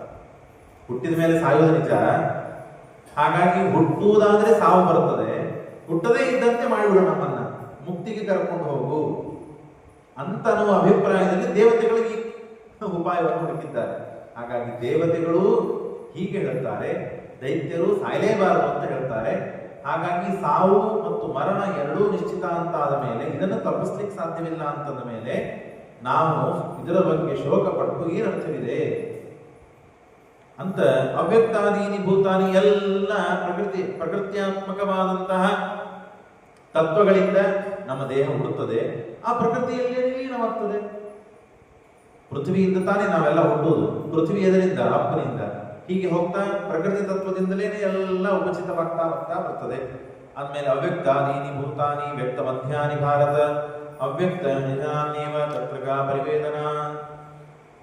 ಮತ್ತು ಆಶ್ಚರ್ಯವತ್ ಪಶ್ಚತಿ ಕಶ್ಚಿದೇ, ನಮ್ಮ ದೇವರು ಆಶ್ಚರ್ಯನಾಗಿದ್ದಾನೆ ಅಂದ್ರೆ ಸ್ವತಂತ್ರನಾಗಿದ್ದಾನೆ. ಇದು ಬಹಳ ಮಹತ್ವದ ಉಪಾಸನೆ. ದೇವರ ಸ್ವತಂತ್ರ, ದೇವರ ಸ್ವಾಮಿ, ನಾವು ಅಸ್ವತಂತ್ರರು, ನಾವು ದೇವರ ಅಧೀನರು, ದಾಸರು ಅಂತ ಉಪಾಸನೆ ಮಾಡಿದ್ರೇನೆ ನಮಗೆ ಮುಕ್ತಿ ಇದೆ, ಇಲ್ಲದೆ ಇದ್ರೆ ಇಲ್ಲ. ಸತ ಚಿತ್ತ ಆನಂದ ಆತ್ಮ. ಆತ್ಮ ಅಂದ್ರೇನು? ಸ್ವಾಮಿತ್ವೋಪಾಸನೆ. ದೇವರು ನನ್ನ ಸ್ವಾಮಿ, ನಾನು ಅವನ ದಾಸ. ಈ ಉಪಾಸನೆ ಮಾಡುವುದರಿಂದ ದೇವರಿಗೆ ನಾವು ಇಷ್ಟರಾಗ್ತೇವೆ, ದೇವರು ನಮ್ಮನ್ನ ಪ್ರೀತಿಸ್ತಾನಂತೆ. ಇದ್ದದ್ದೇ ವಸ್ತುಸ್ಥಿತಿ ಅಂತಂದ ಮೇಲೆ ನಾನು ಅದಕ್ಕೆ ಆಗ ದೃಷ್ಟಾಂತ ಕೊಟ್ಟೆ. ಯಾರನ್ನ ನಾವು ಮನೆಯಲ್ಲಿ ಸಾಕ್ತಾ ಇರ್ತೇವೋ ಅವರು ನಮಗೆ ಒಂದ್ ದಿವಸ ಹೇಳಿಲ್ಲ, ಚಂದಾಗಿ ನೋಡ್ಕೋತಾರೆ, ನಮ್ಮನ್ನು ರಕ್ಷಣೆ ಮಾಡ್ತಾರೆ ಅಂತ ಹೇಳದೇ ಇದ್ರೆ ನಮಗೆ ಮೈಯೆಲ್ಲ ಉರಿದು ಹೋಗ್ತದಲ್ಲ. ಯಾಕೆ ಮಾಡುವುದನ್ನ ಇಲ್ಲ ಅಂತಾರೆ, ಒಮ್ಮೆ ಹೇಳಲು ಇವರು ಅಂತ. ಹಾಗೆ ಅನಾದಿ ಕಾಲದಿಂದ ದೇವರನ್ನು ರಕ್ಷಣೆ ಮಾಡುವುದನ್ನ ನಾವು ದೇವರಿಗೆ ನಮ್ಮ ಸ್ವಾಮಿ, ನಾವು ಅವನ ದಾಸ ಅಂತ ಹೇಳದೇ ಇದ್ದರೆ ನಮ್ಮ ಉದ್ಧಾರ ಹೇಗಾಗಲು ಸಾಧ್ಯ? ಹಾಗಾಗಿ ಆಶ್ಚರ್ಯವತ್ ಪಶ್ಯತಿ ಕಶ್ಚಿದೇನಂ ಆಶ್ಚರ್ಯವತ್ ವದತಿ ತಥೈವ ಚಾನ್ಯಃ ಆಶ್ಚರ್ಯವಚ್ಚೈವ ಮನ್ನಶ್ಶೃಣೋತಿ ಶ್ರುತ್ವಾಪೇನಂ ವೇದ ನ ಚೈವ ಕಶ್ಚಿತ್. ಆ ಸ್ವತಂತ್ರನಾದ ಸರ್ವೇಶ್ವರನಾದ ಭಗವಂತನನ್ನ ಪೂರ್ಣವಾಗಿ ಯಾವುದರಿಂದಲೂ ಯಾರೂ ತಿಳಿಯಲಿಕ್ಕೆ ಸಾಧ್ಯವಿಲ್ಲ. ಯಾವುದರಿಂದಲೂ ಯಾರೂ ದೇವರನ್ನ ಪೂರ್ಣವಾಗಿ ತಿಳಿಯೋದಕ್ಕೆ ಸಾಧ್ಯವಿಲ್ಲ. ದೇಹಿ ನಿತ್ಯಂ ಅವಧ್ಯೋಯಂ ದೇಹೇ ಸರ್ವಸ್ಯ ಭಾರತ ತಸ್ಮಾತ್ ಸರ್ವಾಣಿ ಭೂತಾನಿ ನತ್ವಂ ಶೋಷಿತು ಮರ್ಹಸಿ. ದೇಹಿ ಇವನು ನಿತ್ಯನಾಗಿದ್ದಾನೆ, ಅಂದ್ರೆ ದೇಹದಲ್ಲಿ ಇದ್ದಂತಹ ಜೀವ ನಿತ್ಯನಾಗಿದ್ದಾನೆ, ವಧ್ಯನಲ್ಲ ಅವನು. ಹಾಗಾಗಿ ನೀನು ಶೋಕ ಪಡಬೇಡ. ಶೋಕ ಪಡದೇನೆ ನಿನ್ನ ಕರ್ತವ್ಯ ಕರ್ಮ ಏನಿದೆಯಲ್ಲ ಅದನ್ನು ಪ್ರಾರಂಭ ಮಾಡು ಅಂತ ದೇವರು ಉಪದೇಶ ಮಾಡ್ತಾ ಇದ್ದಾನೆ. ಸಾಮಾನ್ಯವಾಗಿ ನಮಗೆ ದೊಡ್ಡವರು ಉಪದೇಶ ಮಾಡಿದರೆ ವಿಕಾರ ಆಗ್ತದೆ. ಇಲ್ಲಿ ದೇವರು ದೊಡ್ಡವಲ್ಲ, ಎಷ್ಟು ದೊಡ್ಡವನಿದ್ದಾನೆ ಅಂತಂದ್ರೆ ಸರ್ವೋತ್ತಮನಾದ ಸ್ವಾಮಿಯಾದ ಭಗವಂತ ಉಪದೇಶ ಮಾಡುತ್ತಾ ಇದ್ದಾನೆ ದೇವೇಂದ್ರನಿಗೆ. ಅಂದಮೇಲೆ ಅವನಿಗೆ ವಿಕಾರ ಆಗಬಾರ್ದ? ಅವಶ್ಯವಾಗಿ ವಿಕಾರ ಆಗೇ ಆಗ್ತದೆ. ಅದಕ್ಕಾಗಿ ಯುದ್ಧ ಮಾಡಿದ್ದು. ಸ್ವಧರ್ಮಮಪಿ ಚಾವೇಕ್ಷ ರಕವಿತ್ತದು ಬರಹಸಿ. ನೀ ನಂದಿ, ನನಗೆ ನಡುಗು ಹೋಗ್ತಾ ಇದೆ, ಮೈಯಲ್ಲಿ ಗಾಬರಿ ಆಗ್ತಾ ಇದೆ, ನನ್ನ ಗಾಂಡೀವ ತೊಳಗೆ ಬೀಳ್ತಾ ಇದೆ ಅಂತೆಲ್ಲ ಅಂದಿ ನೀನು. ಹೌದಾ? ಸ್ವಧರ್ಮಮಪಿ ಚಾವೇಕ್ಷ ನ ವಿಕಂಪಿತು ಬರಹಸಿ ಧರ್ಮಾತ್ಯುದ್ಧಾಶ್ರಯೋನ್ಯ ಕ್ಷತ್ರಿಯಸ್ಯ ವಿದ್ಯತೆ. ಕ್ಷತ್ರಿಯಾದವ ನೀನು ನಿನ್ನ ಕರ್ತವ್ಯ ಕರ್ಮವನ್ನು ನಿನ್ನಿಂದ ಆಗ್ತಾ ಇಲ್ಲ ಅಂತ ನಡಗಬೇಕು. ನೀನು ಭಯಪಡಬೇಕು. ನೀನು ನಿನ್ನನ್ನ ನಿಂದನೆ ಮಾಡ್ಕೋಬೇಕು. ಯಾವುದಕ್ಕೆ? ಮಾಡೋದಕ್ಕಲ್ಲ, ಮಾಡದೇ ಇರೋ ಕಾರಣಕ್ಕೆ. ನಿನ್ನ ಕರ್ತವ್ಯ ಕರ್ಮ ಏನಪ್ಪ? ದುಷ್ಟರನ್ನು ಸಂಹಾರ ಮಾಡೋದು, ಶಿಷ್ಟರನ್ನು ರಕ್ಷಣೆ ಮಾಡೋದು, ಧರ್ಮವನ್ನ ರಕ್ಷಣೆ ಮಾಡೋದು, ಅಧರ್ಮವನ್ನ ನಾಶ ಮಾಡೋದು. ಇದು ಕ್ಷತ್ರಿಯನ ಧರ್ಮ. ಹಾಗಾಗಿ ನಡೀತಾ ಇದ್ದಿದ್ದು ಧರ್ಮಯುದ್ಧ. ಆ ಧರ್ಮಯುದ್ಧದಲ್ಲಿ ದುಷ್ಟರನ್ನ ಸಂಹಾರ ಮಾಡೋದು ಮಾಡ್ಲಿಕ್ಕೆ ಎದುರಿಗೆ ನಿಂತಾಗ ನೀನು ನಡಗಬಾರದು. ಪರಂತಪ, ಅವರನ್ನು ಕುರಿತು ತಪ್ಪಿಸಬೇಕು ನೀನು. ನಿನ್ನೆ ನಾವು ಕೇಳಿದ್ವಿ, ಪರಂತಪ, ನೀನು ಪರನಿಗೆ ತಪನಾಗಬೇಕು ಹೊರತು ನೀನು ತಪ್ಪಿಸಬಾರದು ಅಂತ ಕೃಷ್ಣ ಉಪದೇಶ ಮಾಡಿದ್ದಾನೆ. ಅದನ್ನೇ ಇಲ್ಲಿ ತಿಳಿಸ್ತಾ ಇದ್ದಾನೆ. ಹಾಗಾಗಿ ಎದೃಚ್ಛಯಾಚೋಪಮನ್ನಂ ಸ್ವರ್ಗದ್ವಾರಮಪಾವೃತಂ ಸುಖಿನ ಕ್ಷತ್ರಿಯಾಪಾರ್ಥ ಲಭಂತೆ ಯುದ್ಧಮೀದೃಶಂ ಅಥ ಚೇತ್ವಮಿಮಂ ಧರ್ಮಂ ಸಂಗಾಮನ್ನ ಕರಿಷ್ಯತಿ ತತಃ ಸ್ವಧರ್ಮಂ ಕೀರ್ತಿಂಚ ಹಿತ್ವಾ ಪಾಪಮವಾಪ್ಸ್ಯಸಿ. ಕರ್ಮಗಳು ಎರಡು ರೀತಿಯಾಗಿವೆ. ಒಂದು ಕಾಮ್ಯ ಕರ್ಮ, ಇನ್ನೊಂದು ಅಕಾಮ್ಯ ಕರ್ಮ. ಒಂದು ಸಕಾಮ ಕರ್ಮ, ಒಂದು ನಿಷ್ಕಾಮ ಕರ್ಮ. ನೀವು ಪರಮಾತ್ಮನನ್ನ ವಿಷ್ಣು ಬಿಟ್ಟ ಮತ್ತು ತದನುಬಂಧಿ ನಿಗ್ರಹವನ್ನು ಮಾಡುವುದೇ ಇದು ಧರ್ಮ. ಬಹಳ ಮಹತ್ವದ್ದು. ಎಲ್ಲ ಜೀವರಾಶಿಗಳಿಗೆ ಸಂಬಂಧಪಟ್ಟ ಮಾತನ್ನ ಪರಮಾತ್ಮ ಹೇಳ್ತಾನೆ. ವಿಷ್ಣು ಬಿಟ್ಟ ದೇವರನ್ನ ದ್ವೇಷ ಮಾಡುವಂತಹ ವ್ಯಕ್ತಿಯನ್ನ ನಾವು ದ್ವೇಷ ಮಾಡಿದರೆ ಅದೇ ಧರ್ಮ ನಮ್ಮ ಪಾಲಿಗೆ. ದೇವರನ್ನ ದ್ವೇಷ ಮಾಡಬಾರದು, ಇದು ಧರ್ಮ. ಇನ್ನು ದೇವರನ್ನ ಯಾರು ದ್ವೇಷ ಮಾಡ್ತಾ ಇರ್ತಾರಲ್ಲ ಅವರನ್ನ ನಾವು ದ್ವೇಷಿಸಿದರೆ ಅದು ನಮಗೆ ಧರ್ಮವಾಗ್ತದೆ. ಅಯ್ಯೋ ಅವರಿಗೆ ಬೈದ್ರಿ, ಅರೆ ಅವನು ಯಾರೋ ದೇವರಿಗೆ ಬೈದಿರ್ತಾನಂದ್ಮೇಲೆ ನೀನ್ ಯಾಕೆ ಬಿಡ್ತೀವ ನನ್ನ? ಕಾಟಕೋಪನಿಷತ್ ಇದೇ ಹೇಳ್ತದೆ. ತಿಳಿದು ನಾವು ಹಾಗೆ ದೇವರ ಗುರುಗಳ ನಿಂದೆಯನ್ನ ಕೇಳಿದರೆ ಅವನಿಗಿಂತ ನಾವು ಮಹಾಪಾಪಿ ಆಗ್ತೇವೆ. ಗುರುಗಳ ನಿಂದೆ, ದೇವರ ನಿಂದೆ ಕೇಳಬಾರದು ಅಂತ ಇದೆ. ಅದನ್ನ ಮಾಡುವ ವ್ಯಕ್ತಿಯನ್ನ ಖಂಡಿಸಬೇಕು ಅಂತ ಇದೆ. ನಾವು ಖಂಡಿಸಲಿಲ್ಲ ಅಂತ ಆದ್ರೆ ಯಾರು ಬೈತಾ ಇರ್ತಾನಲ್ಲ ಅವನಿಗೇನು ಪಾಪ ಬರಬೇಕಲ್ಲ, ಅದಕ್ಕಿಂತ ಹೆಚ್ಚು ಪಾಪ ಸುಮ್ಮನೆ ಕೂತು ಕೇಳೋನಿಗೆ ಬರ್ತದಂತಿದೆ. ಯಾಕೆ? ನಿನಗೆ ಗೊತ್ತಿದೆ, ನಿನಗೆ ಸಾಮರ್ಥ್ಯ ಇದೆ, ಅಷ್ಟೆಲ್ಲ ಇದ್ದು ಬಾಯಿ ಮುಚ್ಕೊಂಡು ಕೂತಿದೀಯ ನೀನು. ಹಾಗಾಗಿ ನಿನಗೆ ಹೆಚ್ಚು ಪಾಪ ಅಂತ ಉಪನಿಷತ್ತಿನಲ್ಲಿ ಹೇಳ್ತಾರಲ್ಲ. ಹಾಗೆ ನೀನು ಕಾಮ್ಯ ಕರ್ಮ, ಸಕಾಮ ಕರ್ಮ, ನಿಷ್ಕಾಮ ಕರ್ಮ ಅಂತ ಇದೆ. ಅದರಲ್ಲಿ ದೇವರ ಸಲುವಾಗಿ ವಿಷ್ಣು ಪ್ರೇರಣೆಯ ವಿಷ್ಣು ಪ್ರೀತ ಯುದ್ಧ ಅಂದ್ರೆ ಏನಿದು? ನಾವು ದೇವರ ಪೂಜೆ ಹೇಗೆ ಮಾಡ್ತೀವಲ್ಲ, ಬ್ರಾಹ್ಮಣರು ಸ್ವಧರ್ಮ ವಿಪ್ರಸ್ಥ ಜಪೋಪದೇಶವಂತ ಶ್ರೀಮದಾಚಾರ್ಯರು ನಮಗೇನು ಸಂದೇಶವನ್ನು ಕೊಟ್ಟಿದ್ದಾರೆ. ಬ್ರಾಹ್ಮಣನಾದವನು ಶ್ರವಣವನ್ನು ನಿಧ್ಯಾಸನಗಳು ಮತ್ತು ಜಪಾದಿಗಳನ್ನು ಮಾಡಬೇಕು ಅಂತ ಹೇಳಿ, ಹಾಗೆ ಕ್ಷತ್ರಿಯನಾದವನಿಗೆ ಸಂದೇಶ ಏನು? ದುಷ್ಟರ ನಿಗ್ರಹ, ಶಿಷ್ಟರ ರಕ್ಷಣೆ, ಧರ್ಮ ರಕ್ಷಣೆ. ಮತ್ತು ಹಾಗಾದ್ರೆ ಅದನ್ನೇ ಮಾಡ್ತಾ ಇಲ್ಲ. ಹಾಗಾಗಿ ಅದನ್ನು ಮಾಡಬೇಕಾದಾಗ ಏನು ಅನುಸಂಧಾನ ಪೂರ್ವಕವಾಗಿ ಮಾಡಬೇಕು? ಇದು ದೇವರ ಪೂಜಾತ್ಮಕವಾಗಿದೆ. ಇದು ದೇವರ ಪೂಜೆ. ಯುದ್ಧ ಅಂತ ಒಂದು ದೊಡ್ಡ ಯಜ್ಞ. ಆ ಆ ಯಜ್ಞದಲ್ಲಿ ಆಹುತಿಗಳು ಇರುತ್ತರನ್ನೆಲ್ಲ ಆಹುತಿ ಕೊಡುವುದು. ಈ ಅನುಸಂಧಾನದಿಂದ ಮಾಡಿದರೆ ನಿನಗೆ ತೊಂದರೆ ಆಗ್ತದೆ. ಹಾಗಾಗಿ ತದತೇತ್ವ ವಿಮಂ ಧರ್ಮಂ ಸಂಗ್ರಾಮ ಕರಿಷ್ಯತಿ ತತ್ಸ್ವಧರ್ಮ ಕೀರ್ತಿಂಚ. ಇದು ದ್ವೇಷದಿಂದ ನೀನು ಮಾಡಿದಿ, ಅಸೂಯದಿಂದ ಮಾಡಿದಿ, ಮಾತ್ಸರ್ಯದಿಂದ ಮಾಡಿದಿ, ರಾಜ್ಯದ ಕಾಮದಿಂದ ಮಾಡಿದಿ ಅಂತ ಆದ್ರೆ ಅದು ಸಕಾಮ. ದೇವರ ಹೇಳಿದ್ದಾನೆ, ದೇವರ ಪ್ರೀತಿಯಾಗಬೇಕು, ಧರ್ಮ ರಕ್ಷಣೆ ಆಗಬೇಕು ಅಂತ ಏಕೈಕ ಉದ್ದೇಶದಿಂದ ನೀನು ಮಾಡಿದೆ ಅಂದ್ರೆ ಯಾವ ಪಾಪ ಬರುವುದಿಲ್ಲ, ಇನ್ನು ಪುಣ್ಯ ಬರುತ್ತದೆ, ಹೆಚ್ಚು ಪುಣ್ಯ ಬರುತ್ತದೆ. ಕ್ಷತ್ರಿಯಾದಂತಹ ನಿನಗೆ ಇದನ್ನು ಮಾಡಲೇಬೇಕು ನೀನು. ಹಾಗಾಗಿ ಯಾವುದೇ ಸಕಾಮ ಹಾಗಾದ್ರೆ ಸಕಾಮ ಕರ್ಮ ಮಾಡಬಾರದು. ಹಾಗಾದ್ರೆ ಪ್ರಶ್ನೆ ಬರುತ್ತದೆ, ಸಕಾಮ ನಿಷ್ಕಾಮ ಕಾಮ್ಯ ಅಕಾಮ್ಯ ಅಂತ ಹೇಳಿದ್ರೆ ಸ್ವರ್ಗ ಕಾಮೋ ಯಜೇತ ಕಾರ್ಯ ವೃತ್ತಿರ್ಯಜೇತ ಅಂತ ಇದೆ. ಹಿಂದಿನ ಕಾಲದಲ್ಲಿ ಎಲ್ಲ ಮಾಡ್ತಾ ಇದ್ರು. ಮಳೆ ಆಗಿಲ್ಲಲ್ಲ, ಕಾರ್ಯಯಾಗ ಮಾಡು. ವೃಷ್ಟಿಕಾಮ ಕಾರ್ಯ ಯಜೇತ. 10 ವರ್ಷ ಮಳೆ ಆಗಿಲ್ರಿ, 12 ವರ್ಷ ಮಳೆ ಆಗಿಲ್ರಿ, 2 ವರ್ಷ ಮಳೆ ಆಗಿಲ್ಲ, ಮಳೆ ಆಗಿಲ್ಲ, ಅದಕ್ಕೆ ಏನ್ ಮಾಡಬೇಕು? ಹಾಗಾದ್ರೆ ಯಾಗ ಮಾಡಬೇಕು. ಮಕ್ಕಳಾಗಿಲ್ಲ, ಪುತ್ರಕಾಮೇಷ್ಟಿ ಯಾಗ ಮಾಡ್ತಾ ಇದ್ರು. ಸಕಾಮ ಅಲ್ವಾ ಹಾಗಾದ್ರೆ ಇದು? ಸಕಾಮ ಇದೆ. ಈ ಸಕಾಮ ಕರ್ಮವನ್ನೇ ನಿಷ್ಕಾಮವಾಗಿ ಮಾಡ್ಲಿಕ್ಕೆ ಬರ್ತದೆ. ನಿಷ್ಕಾಮ ಕರ್ಮನೂ ಇದೆ, ಸಕಾಮ ಕರ್ಮನೂ ಇದೆ. ಸಕಾಮ ಕರ್ಮವನ್ನು ನಿಷ್ಕಾಮವಾಗಿ ಮಾಡ್ಲಿಕ್ಕೆ ಬರ್ತದೆ. ದೇವರ ಪೂಜೆ ಅಂತನ್ನುವ ಅನುಸಂಧಾನ ಬಂದು ಬಿಡ್ತು ಅಂತ ಆದರೆ, ಈಗ ಹೆಂಡತಿ ಮಕ್ಕಳನ್ನು ರಕ್ಷಣೆ ಮಾಡ್ತಾ ಇದ್ದೇನೆ, ಸಕಾಮ.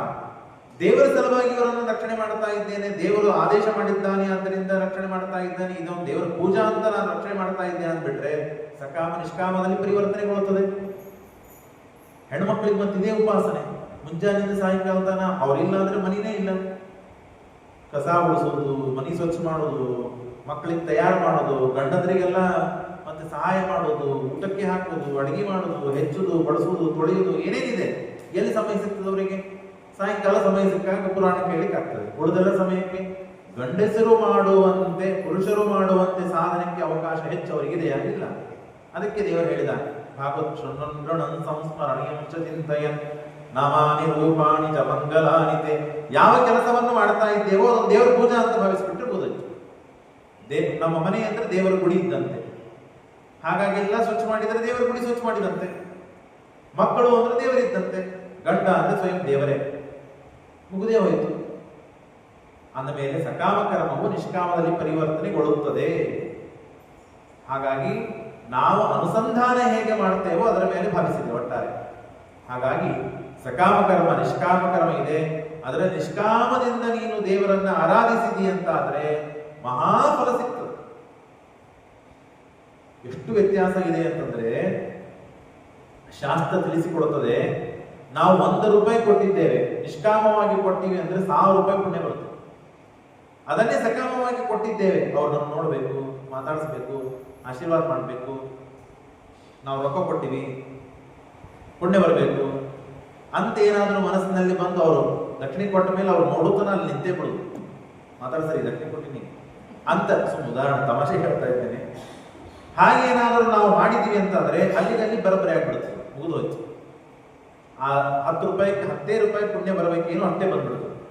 ನಿಷ್ಕಾಮದಿಂದ ಇವರಲ್ಲಿ ದೇವರಿದ್ದಾನೆ, ಇಷ್ಟೊತ್ತನ್ನ ಹೇಳಿಸಿದ್ದೆಲ್ಲ ದೇವರೇ, ಎಲ್ಲ ದೇವರು ಇವರಲ್ಲಿ ನಿಂತು ಉಪದೇಶ ಮಾಡಿದ್ದಾನೆ, ಹಾಗಾಗಿ ಇವರಿಗೆ ಕೊಡುವುದರಿಂದ ದೇವರಿಗೆ ನಾನು ಸಮರ್ಪಣೆ ಮಾಡಿದಂತೆ ಅಂತನೋ ಒಂದು ಅನುಸಂಧಾನದಿಂದ ನಾವು ಅವರಿಗೆ ಏನಾದರೂ ಸಣ್ಣದಾದ ಎಷ್ಟೋ ನಮಗೆ ಸಾಧ್ಯವಾದಷ್ಟು ದಕ್ಷಿಣೆ ಕೊಟ್ವಿ ಅಂತ ಆದ್ರೆ ಅನಂತ ಪುಣ್ಯ. ಅದಕ್ಕೆ ಲೆಕ್ಕ ಇಲ್ಲ, ನಾವು ಇಷ್ಟು ಅಂತ ಹೇಳಲಿಕ್ಕೆ ಸಾಧ್ಯನೇ ಇಲ್ಲ. ಎಷ್ಟು ಪುಣ್ಯ ಬರ್ತದೋ ಗೊತ್ತಿಲ್ಲ. ಹೀಗೆ ಒಂದು ದಕ್ಷಿಣೆ, ಒಂದು ಊಟ, ಒಂದು ದಾನ, ಒಂದು ಧರ್ಮ, ಒಂದು ಶ್ರವಣ, ಒಂದು ಪೂಜೆ, ಯಾವುದೇ ಇರಲಿ, ಅದು ಯಾವುದೇ ಕರ್ಮ ಮಾಡಲಿ ಆ ಪ್ರತಿ ಬಾರಿಯೂ ನಮಗೆ ಆ ಬುದ್ಧಿ ಬರುವುದಿಲ್ಲ ಅಂತನ್ನೋದೇ ದೊಡ್ಡ ದುರ್ದೈವ. ಪ್ರತಿ ಬಾರಿ ಆ ಬುದ್ಧಿ ಬರುವುದಿಲ್ಲ. ಕೆಲವೊಮ್ಮೆ ಅದಕ್ಕೆ ಹೇಳಿದ್ದೆ, ಕೆಲವೊಮ್ಮೆ ಮೊಟ್ಟ ಮೊದಲು ನಾಟಕ ಅಂತ ಅವರು ಚಿಂತಿಲ್ಲ ಮತ್ತೆ ಪ್ರಾರಂಭ ಮಾಡಬೇಕು. ಹೇಳಿದ್ದೆಲ್ಲ ದೇವರ ಮಹಿಮಾರಿ, ದೇವರ ಇಚ್ಛೆ ರೀ, ಎಷ್ಟೇ ನಾಟಕ ಮಾಡ್ತಾನೋ ಮಾರಾಯ ಅಂತ ಇನ್ನೊಬ್ಬರು ಅಂದ್ರೂ ಚಿಂತಿಲ್ಲ ನಮಗೆ. ಮೊದಲಿಗೆ ಹಾಗೆ ಮಾಡಿ ಮಾಡಿ ಮಾಡಿ ವಾತಾವರಣ ನಿರ್ಮಾಣ ಆಯಿತು ಅಂತಂದ್ರೆ ಅನ್ನವರು ಮಾಡಿ ಪ್ರಾರಂಭ ಮಾಡ್ತಾರೆ. ಆ ಶಕ್ತಿ ಅದರಲ್ಲಿದೆ. ಹಾಗಾಗಿ ಆ ಸಕಾಮವಾಗಿ ಕರ್ಮವನ್ನು ಮಾಡಬಾರದು, ನಿಷ್ಕಾಮವಾಗಿ ಮಾಡಬೇಕು. ದೇವರು ಸಂಕಲ್ಪ, ದೇವರು ನಿಂತು ಮಾಡಿಸ್ತಾ ಇದ್ದಾನೆ ಅಂತಂದ್ರೆ ನಿಂದೇನು ಜವಾಬ್ದಾರಿ ಇಲ್ಲ, ಇಲ್ಲಿ ನನ್ನ ಮೇಲೆ ಬಂದ್ಬಿಡುತ್ತದೆ, ನೀ ಯಾಕೆ ಅಜ್ಜಿ ಮಾಡ್ತಿ ಅಂತ ಅರ್ಜುನಿಗೆ ಉಪದೇಶ ಮಾಡ್ತಾ ಇದ್ದಾನೆ. ಇವ್ರನ್ನೆಲ್ಲ ಹೇಗೆ ಕೊಲ್ಬೇಕು, ಅವರೇ ನೀ ಯಾಕೆ ಕೊಲ್ತಿ, ನಾನು ಬಂದು ಬಿಟ್ಟಿದ್ದೀನಿ ಅವ್ರನ್ನ ಮೊದಲಿಗೆ, ನಿನ್ನಲ್ಲಿ ನಿಂತು ನಾನು ಕೊಲಿಸ್ತೇನೆ, ನೀನು ನನ್ನ ಮೇಲೆ ಹಾಕು, ನಿನ್ನ ಕರ್ತವ್ಯ ಕರ್ಮ ನೀನು ಮಾಡು, ಮುಗಿದೋಯ್ತು. ನೀನು ಅಸ್ವತಂತ್ರ, ನಾನು ಸ್ವತಂತ್ರ, ನಾನು ಸ್ವಾಮಿ, ನೀನು ದಾಸ, ನಾನು ಹೇಳ್ತೇನೆ ನೀನು ಮಾಡ್ಬೇಕು, ಅಷ್ಟೇ, ಮುಗಿದೋಯ್ತು. ಅನುಸಂಧಾನ ಮಾತ್ರ ನಿನಗಿರಲಿ, ನಾನು ಮಾಡೋದಿಲ್ಲ ಅನುಸಂಧಾನ, ನೀನ್ ಮಾಡ್ಬೇಕು. ಇಷ್ಟು ಮಾಡಿದ್ರೆ ಮುಗಿದೋಯ್ತು, ಯುದ್ಧನೇ ಮುಗಿತದೆ, ಪೂರ್ಣ ಫಲ ನಿನಗೆ ಏನ್ ಬರಬೇಕು ಅಂತ ಬರ್ತದೆ, ಯಾವ ಪಾಪ ಬರುವುದಿಲ್ಲ, ಬಿಟ್ಟಿ ಪಾಪ ಬರ್ತದೆ. ಇಷ್ಟು ದೇವರ ಸಂದೇಶ ಕೊಡ್ತಾ ಇದ್ದಾನೆ. ಹಾಗಾಗಿ ಅಥವಾ ಪ್ರಾಪ್ಸಿಸ್ನಿ ಹಿಂದಂದೆ ಯುದ್ಧ ಅಂತಂದ ಮೇಲೆ ಯಾರಿಗಾದ್ರೂ ಜಯವಾಗಬಹುದು, ಯಾರಿಗಾದ್ರೂ ಅಜಯವಾಗಬಹುದು, ಅಂದ್ರೆ ಪರಾಜಯವಾಗಬಹುದು. ಹಾಗಾಗಿ ನಾವೇ ಗೆಲ್ತೀವಂತ ಏನು ಖಾತ್ರಿ ಇದೆ, ಅಂದಮೇಲೆ ನಾನು ಯಾಕೆ ಉದ್ದಾಡಬೇಕು, ಗೆಲ್ಲುವುದು ನಿಶ್ಚಯ ಇದ್ರೆ, ಅಂದ್ರೆ ಫಲ ಬರುವುದು ನಿಶ್ಚಯವಾದರೆ ಇವರು ಸಾಧನೆ ಮಾಡೋರು. ಹಾಗೆ ಯಾವುದೂ ನಿಶ್ಚಯ ಇಲ್ಲ ಅಂದಮೇಲೆ ನಾವು ಸಾಧನೆ ಯಾಕೆ ಮಾಡಬೇಕು ಅಂತ ಅರ್ಜುನ ಝಾಡಿಸ್ಕೊಂಡಂತೆ. ಅಂದ್ರೆ ಅರ್ಜುನ ಅಂದ್ರೆ ನಾವೆಲ್ಲ ಅಂತಿರ್ತೀವಲ್ಲ, ಹಾಗಂದಂತೆ. ಅದಕ್ಕೆ ದೇವರು ಉತ್ತರ ಕೊಡ್ತಾನೆ, ಯುದ್ಧ ಮಾಡಬೇಕಾದ ಸತ್ಯ ಸ್ವರ್ಗವಾಗ್ತದೆ, ವೀರಮರಣ ಹೊಂದಿಯೇ ಇಲ್ಲ, ಹೊಂದಿದವರಿಗೆ ಏನಾಗ್ತದೆ, ಶಾಸ್ತ್ರದಲ್ಲಿ ಹೇಳಿದ್ದಾರೆ, ಕ್ಷತ್ರಿಯರು ಯುದ್ಧ ಮಾಡಬೇಕಾದಾಗ ಹತರಾದರು ಅಂದ್ರೆ ಸ್ವರ್ಗವಾಗ್ತದೆ ಅಂತ ಹೇಳಿದ್ದಾರೆ. ಸ್ವರ್ಗ ಅನುಭವಿಸು, ಇಲ್ಲ ಇದ್ದು ಬದುಕಿ ಗೆದ್ದಿ ಅಂತಂದ್ರೆ ರಾಜ್ಯವನ್ನು ಭೋಗಿಸು. ಹತೋವಾ ಪ್ರಾಪ್ಸಿಸಿ ಸ್ವರ್ಗಂ, ನೀನು ಹತನಾದಿ ಅಂದ್ರೆ ಸ್ವರ್ಗಂ ಪ್ರಾಪ್ಸಿಸಿ, ಸ್ವರ್ಗವನ್ನು ಅಂತಿ. ಜಿತ್ವ, ಇದ್ದು ಜೀವಂತನಾಗಿ ಗೆದ್ದಿ ಅಂದ್ರೆ ಜಿತ್ವಾವ ಭೋಕ್ಷಸೇ ಮಹಿ, ಈ ಮಹಿ ಅಂದ್ರೆ ಭೂಮಿಯನ್ನ ಆಳತೀಯ. ಎರಡೂ ಕಡೆಗೆ ನಿನ್ನ ಫಲ ಇದ್ದೇ ಇದೆ, ಅನುಸಂಧಾನ ಇರಲಿ. ಹಾಗಾಗಿ ಯಾವ ತಸ್ಮಾದ ಉದ್ದೇಶ ನೀನು ಹೇಳುವುದು ಒಂದೇ ಕೆಲಸ ಈಗ, ಗಾಂಡೀವ ಹೋಗುದು, ಬತ್ತಳಿಕೆ ಹೋಗುದು, ಕಿರೀಟ ಬಿಟ್ಟು ಅಳತಾ ಭೂಮಿ ಮೇಲೆ ಅಪ್ಪಳಿಸಿ ಬಿದ್ದಿ, ಮತ್ತೆ ಹೇಳು ನೀನು, ತಸ್ಮಾತ್ ಉದ್ದಿಷ್ಟ ಕೌಂತೆಯ ಯುದ್ಧಾಯ ಕೃತನಿಶ್ಚಯ. ಯಾಕೆ ಗೊತ್ತಾ, ನೇಹಾರಿ ಕ್ರಮನಾಶೋಸ್ತಿ ಪ್ರತ್ಯವಾಯುವನ ವಿದ್ಯತೆ ಸ್ವಲ್ಪಮಪ್ಯಸ್ಯ ಧರ್ಮಸ್ಯ ತ್ರಾಯತ ಮಹತೋ ಭಯ.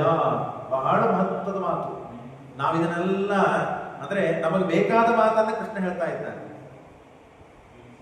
ಇಲ್ರಿಪ್ಪ, ನನ್ನ ಕಡೆ ಅಷ್ಟು ಹಣ ಇಲ್ಲ ದಾನ ಕೊಡ್ಲಿಕ್ಕೆ, ಅಷ್ಟು ಜನಕ್ಕೆ ನಮಗೆ ಕರೆದು ಊಟಕ್ಕೆ ಹಾಕುವ ಶಕ್ತಿ ಇಲ್ಲ, ಅಷ್ಟು ಪ್ರದಕ್ಷಿಣೆ ಹಾಕ್ಲಿಕ್ಕೆ ಕಾಲಲ್ಲಿ ಶಕ್ತಿ ಇಲ್ಲ ಅಂತ ಮಾಡೋದು ಬಿಟ್ಬಿಡುದು. ಅವ್ರು 5 ಮಂದಿ ದಂಪತಿ ಊಟಕ್ಕೆ ಕರೆದಿದ್ದಾರೆ, ನಾವು ಒಬ್ಬರಿಗೆ ಕರೆದ್ರೆ ಹೇಗೆ, ಅವ್ರು 108 ಪ್ರದಕ್ಷಿಣೆ ಹಾಕ್ತಾ ಇದ್ದಾರೆ, ನಾನು 10 ಹಾಕಿದ್ರೆ ಹೇಗೆ ಅಂತ ಹೇಳಿ ದಂಪತಿ ಊಟಕ್ಕೆ ಕರೆಯುವುದಿಲ್ಲ, ಪ್ರದಕ್ಷಿಣೆ ಹಾಕುವುದಿಲ್ಲ, ಬಿಟ್ಬಿಡು. ಹಾಕಿದ್ರೆ 108 ಹಾಕ್ಬೇಕು. ಯಾರು ಹೇಳಿದ್ದಾರೆ? 10 ಹಾಕು. ಭಗವದ್ ಅನುಸಂಧಾನ ಪೂರ್ವಕವಾಗಿ ನಿಸ್ವಾರ್ಥವಾಗಿ ಯಾವ ಫಲದ ಅಪೇಕ್ಷೆ ಇಲ್ಲದೇನೆ ದೇವರ ಕರ್ತೃತ್ವಾನುಸಂಧಾನ ಪೂರ್ವಕವಾಗಿ ನೀನು ಆ ಕರ್ಮವನ್ನು ಮಾಡಿದೆ ಅಂದ್ರೆ 108 ಮಾಡಿದ ಪ್ರದಕ್ಷಿಣಕ್ಕಿಂತ ಹೆಚ್ಚು ಪುಣ್ಯ ಬರ್ತದೆ ಅಂತ ಹೇಳಿದ್ದಾರೆ ದೇವರು. ಅದನ್ನೇ ಹೇಳ್ತಾರೆ ನೋಡ್ರಿ, ಅನುಸಂಧಾನ ಮುಖ್ಯ, ಎಷ್ಟು ಮಾಡ್ತೀರಂತಲೂ ಮುಖ್ಯ ಅಲ್ಲ. ಸ್ವಲ್ಪಮಪ್ಯಸ್ಯ ಧರ್ಮಸ್ಯ, ನಿಷ್ಕಾಮವಾದ ಮಾಡಿದಂತಹ ಧರ್ಮ ಏನಿದಲ್ಲ, ತ್ರಾಯತೆ ಮಹತೋ ಭಯ, ಸಂಸಾರವನ್ನೇ ದಾಟಿಸ್ತದೆ ಕದಾಚಿತ್.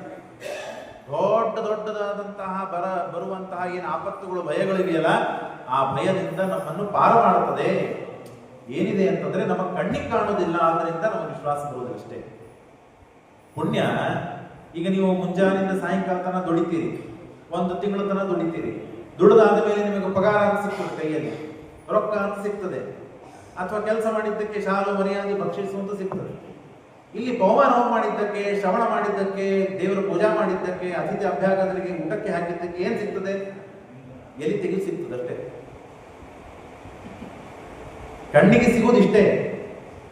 ಆದರೆ ಕಣ್ಣಿಗೆ ಕಾಣದೇ ಇದ್ದ ಒಂದು ಅದೃಷ್ಟ ತುಂಬಿರುತ್ತದೆ ನಮಗೆ. ಬಹಳ ಎಷ್ಟು ಅನುಸಂಧಾನದಿಂದ ಮಾಡಿರುತ್ತೆ ಒಟ್ಟು ತುಂಬಿರುತ್ತದೆ. ಹಾಗಾಗಿ ನಮ್ಮ ಪೂರ್ವಜರೆಲ್ಲ ಮಾಡಿದ್ದಾರಂತೆ ಆರಾಮವಾಗಿ ನಾವು ಇದ್ದೇವೆ. ಈಗ ನಮ್ಮ ಮುಂದಿನ ಜನ ಆರಾಮಾಗಿ ಇರಬೇಕು ಅಂತಂದ್ರೆ ನಾವು ಪುಣ್ಯ ಮಾಡಲೇಬೇಕು. ಇದೇ ನಾವು ಅರ್ಥ ಮಾಡಿಕೊಳ್ಳಬೇಕಾದಂತಹ. ಹಿಂದಿನವರೆಲ್ಲ ನಿಷ್ಕಾಮವಾಗಿ ಮತ್ತೆ ಪುಣ್ಯವನ್ನು ಮಾಡಿದ್ದಾರಂತ ಹೇಳಿಯೇನೆ ನಾವು ಆರಾಮಾಗಿದ್ದೇವೆ. ಯಾವ ಧರ್ಮ ಕರ್ಮಗಳನ್ನು ನಮ್ಮ ಕುರಿತೆ ಬಹಳ ಮಾಡದೇ ಇದ್ದರೂ ಮಾಡಿವೆ ಅಂತ ಸುಮ್ಮನೆ ಅದಾ ಹೇಳ್ಕೊಂಡ್ರು ಆರಾಮಾಗಿದ್ದೇವೆ ಅಂತಂದ್ರೆ ಇದೇ ಕಾರಣ. ಅವರು ಧರ್ಮ ಮಾಡ್ತಾ ಮಾಡ್ತಾ ಬಹಳ ಕಷ್ಟಪಟ್ಟರು.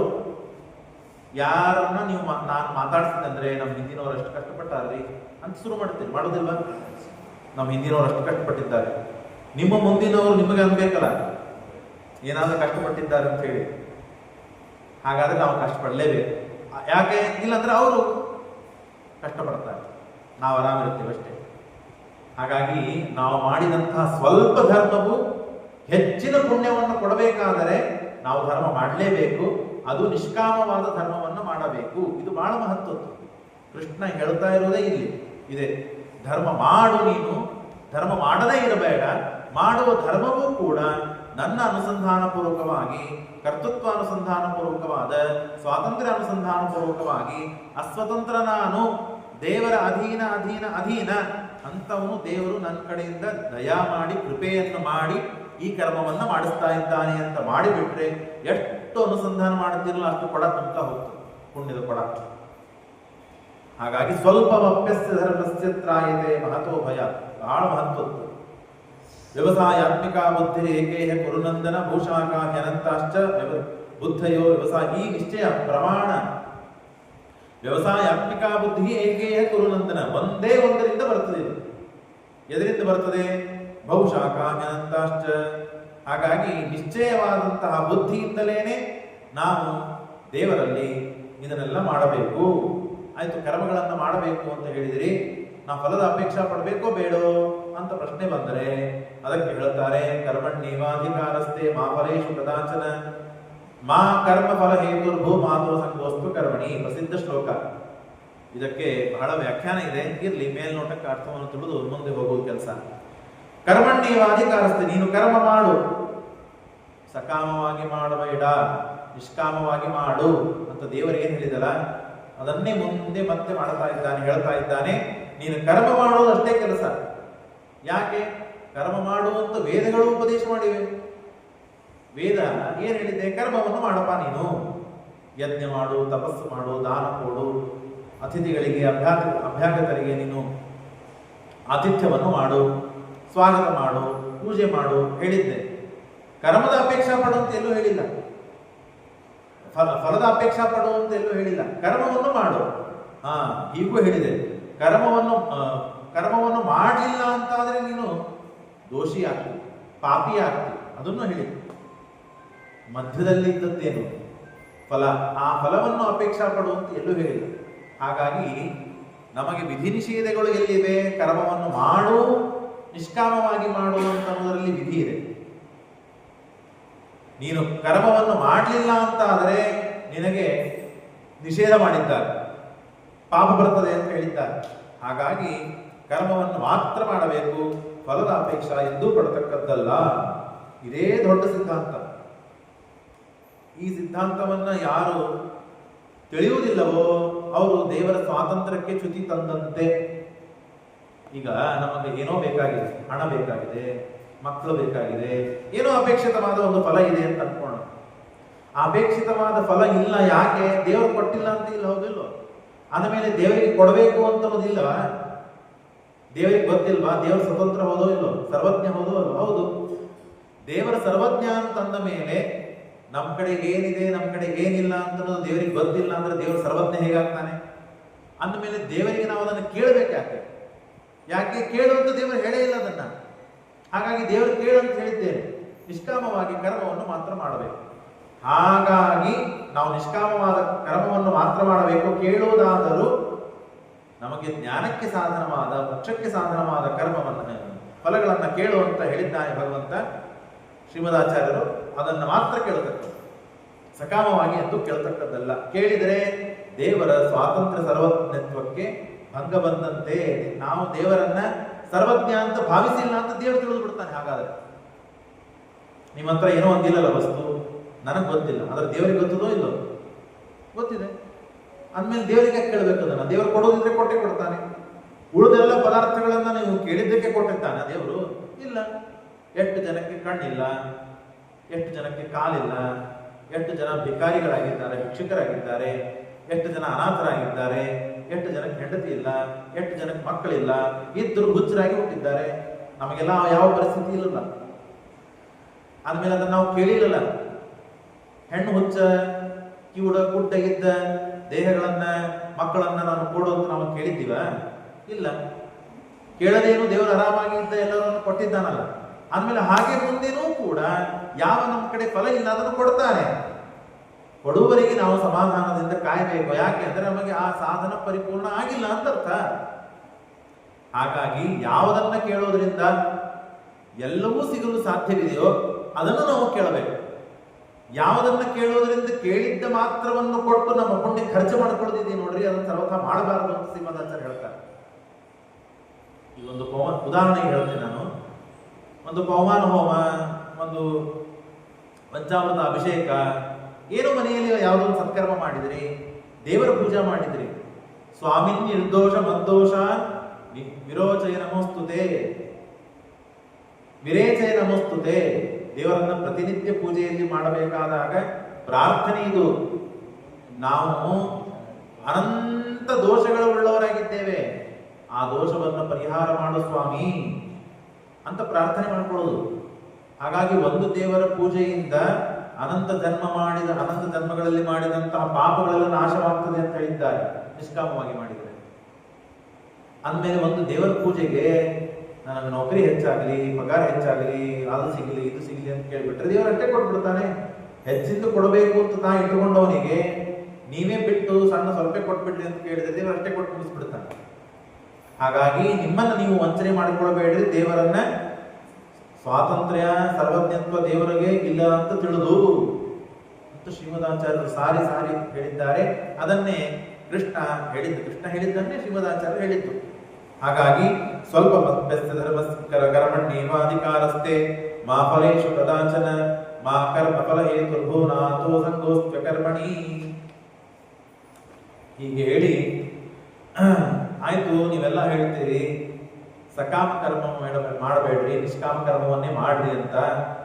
ಆದ್ರೆ ಮಾಡಬೇಕು ಅಂತ ಬುದ್ಧಿನೇ ನಮಗ್ ಬರುವುದಿಲ್ಲಲ್ಲ. ನೀವು ಹೇಳಿದ್ದೆಲ್ಲ ನಿಜ, ಇಷ್ಟೊತ್ತು ನೀವೆಲ್ಲ ಹೇಳಿದ್ದು ಉಪದೇಶ ಮಾಡಿದ್ದು ಎಲ್ಲ ನಿಜ. ಆದರೆ ನಮಗೆ ಒಂದನೇದ್ದು ವಿಶ್ವಾಸ ಇಲ್ಲ, ಎರಡನೇದ್ದು ಮಾಡಬೇಕಂತ ಬುದ್ಧಿ ಇಲ್ಲ. ಹೇಳಲಿಕ್ಕೆ ಕೇಳಲಿಕ್ಕೆ ಚಂದ, ಮಾಡ್ಲಿಕ್ಕೆ ಆಗೋದಿಲ್ಲ ಇದನ್ನೆಲ್ಲ. ಅಂದ್ಮೇಲೆ ನಾವು ಏನ್ ಮಾಡ್ಬೇಕು ಅಂತಂದ್ರೆ, ಇದನ್ನ ಅದಕ್ಕೆ ದೇವರೇನ್ ಹೇಳ್ತಾನೆ ಅಂದ್ರೆ, ಯಾವುದನ್ನ ಮಾಡಬೇಕು ಅಂತ ನಾನು ಹೇಳಿದ್ದೀನಲ್ಲ ಅದನ್ನ ನೀನು ವಿಶ್ವಾಸ ಇಟ್ಟು ಮಾಡಲಿಲ್ಲ ಅಂತ ಆದ್ರೆ ನೋಡ್ರಿ, ಮೈ ಸರ್ವಾಣಿ ಕರ್ಮಾಣಿ ಸನ್ಯಸ್ಯಾಧ್ಯಾತ್ಮ ಚೇತಸ ನಿರಾಶೇ ನಿರ್ಮಮೋ ಭೂತ್ವ ಯುದ್ಧಸ್ವ ವಿಗತಜ್ವರ ಏಮೇ ಮತಮಿದಂ ನಿತ್ಯಂ ಅನುತಿಷ್ಠಂತಿ ಮಾನವಾಹ. ನಾನು ಹೇಳಿದಂತಹ ಎಲ್ಲ ಧರ್ಮಗಳನ್ನು ಪ್ರತಿನಿತ್ಯ ಯಾರು ಅನುಷ್ಠಾನ ಮಾಡ್ತಾನೋ ಮನುಷ್ಯ, ಅವನು ಶ್ರದ್ಧಾವಂತೋ ಅನಸೂಯಂತೋ ಮುಚ್ಚಂತೆ ತೇ ವಿಕರ್ಮಭಿಹಿ. ಶ್ರದ್ಧಾವಂತನಾಗಿ ತಾನು ಆಯಾ ಕರ್ತವ್ಯ ಕರ್ಮಗಳನ್ನು ಮಾಡಿದ್ದಕ್ಕಾಗಿ ಕರ್ಮದಿಂದ ಮುಕ್ತನಾಗ್ತಾನೆ. ಕರ್ಮಚಾಲನೆ ಸಂಸಾರ. ಹಾಗಾಗಿ ನಾನು ಮುಕ್ತಿಗೆ ಯೋಗ್ಯವಾದ ಕರ್ಮವನ್ನ ಮಾಡ್ರಿ ಅಂತ ಹೇಳ್ತಾ ಇದ್ದೇನೆ, ನೀವು ಸಂಸಾರದಲ್ಲೇ ಇರ್ತೀವಿ ಅಂತ ಕರ್ಮ ಮಾಡ್ತಾ ಇದ್ದೇವೆ. ಹಾಗಾಗಿ ಶ್ರದ್ಧಾವಂತನಾಗಿ ನಾನು ಹೇಳಿದ ಮಾತುಗಳಲ್ಲಿ ವಿಶ್ವಾಸವನ್ನು ಇಟ್ಟು ಕರ್ಮವನ್ನು ಮಾಡಿದ, ನಿಷ್ಕಾಮವಾದ ಕರ್ಮವನ್ನ ಅಂತಂದ್ರೆ ಫಲಾಪೇಕ್ಷೆಯಾಗದೇನೆ ಕರ್ಮವನ್ನು ಮಾಡಿದ ಅಂತಾದರೆ ತನ್ನ ವಿಹಿತವಾದ ಕರ್ತವ್ಯ ಕರ್ಮಗಳನ್ನ, ಇದನ್ನ ನಾವು ಜೋಡಿಸ್ಕೋಬೇಕೆಲ್ಲ ಕಡೆಗೆ.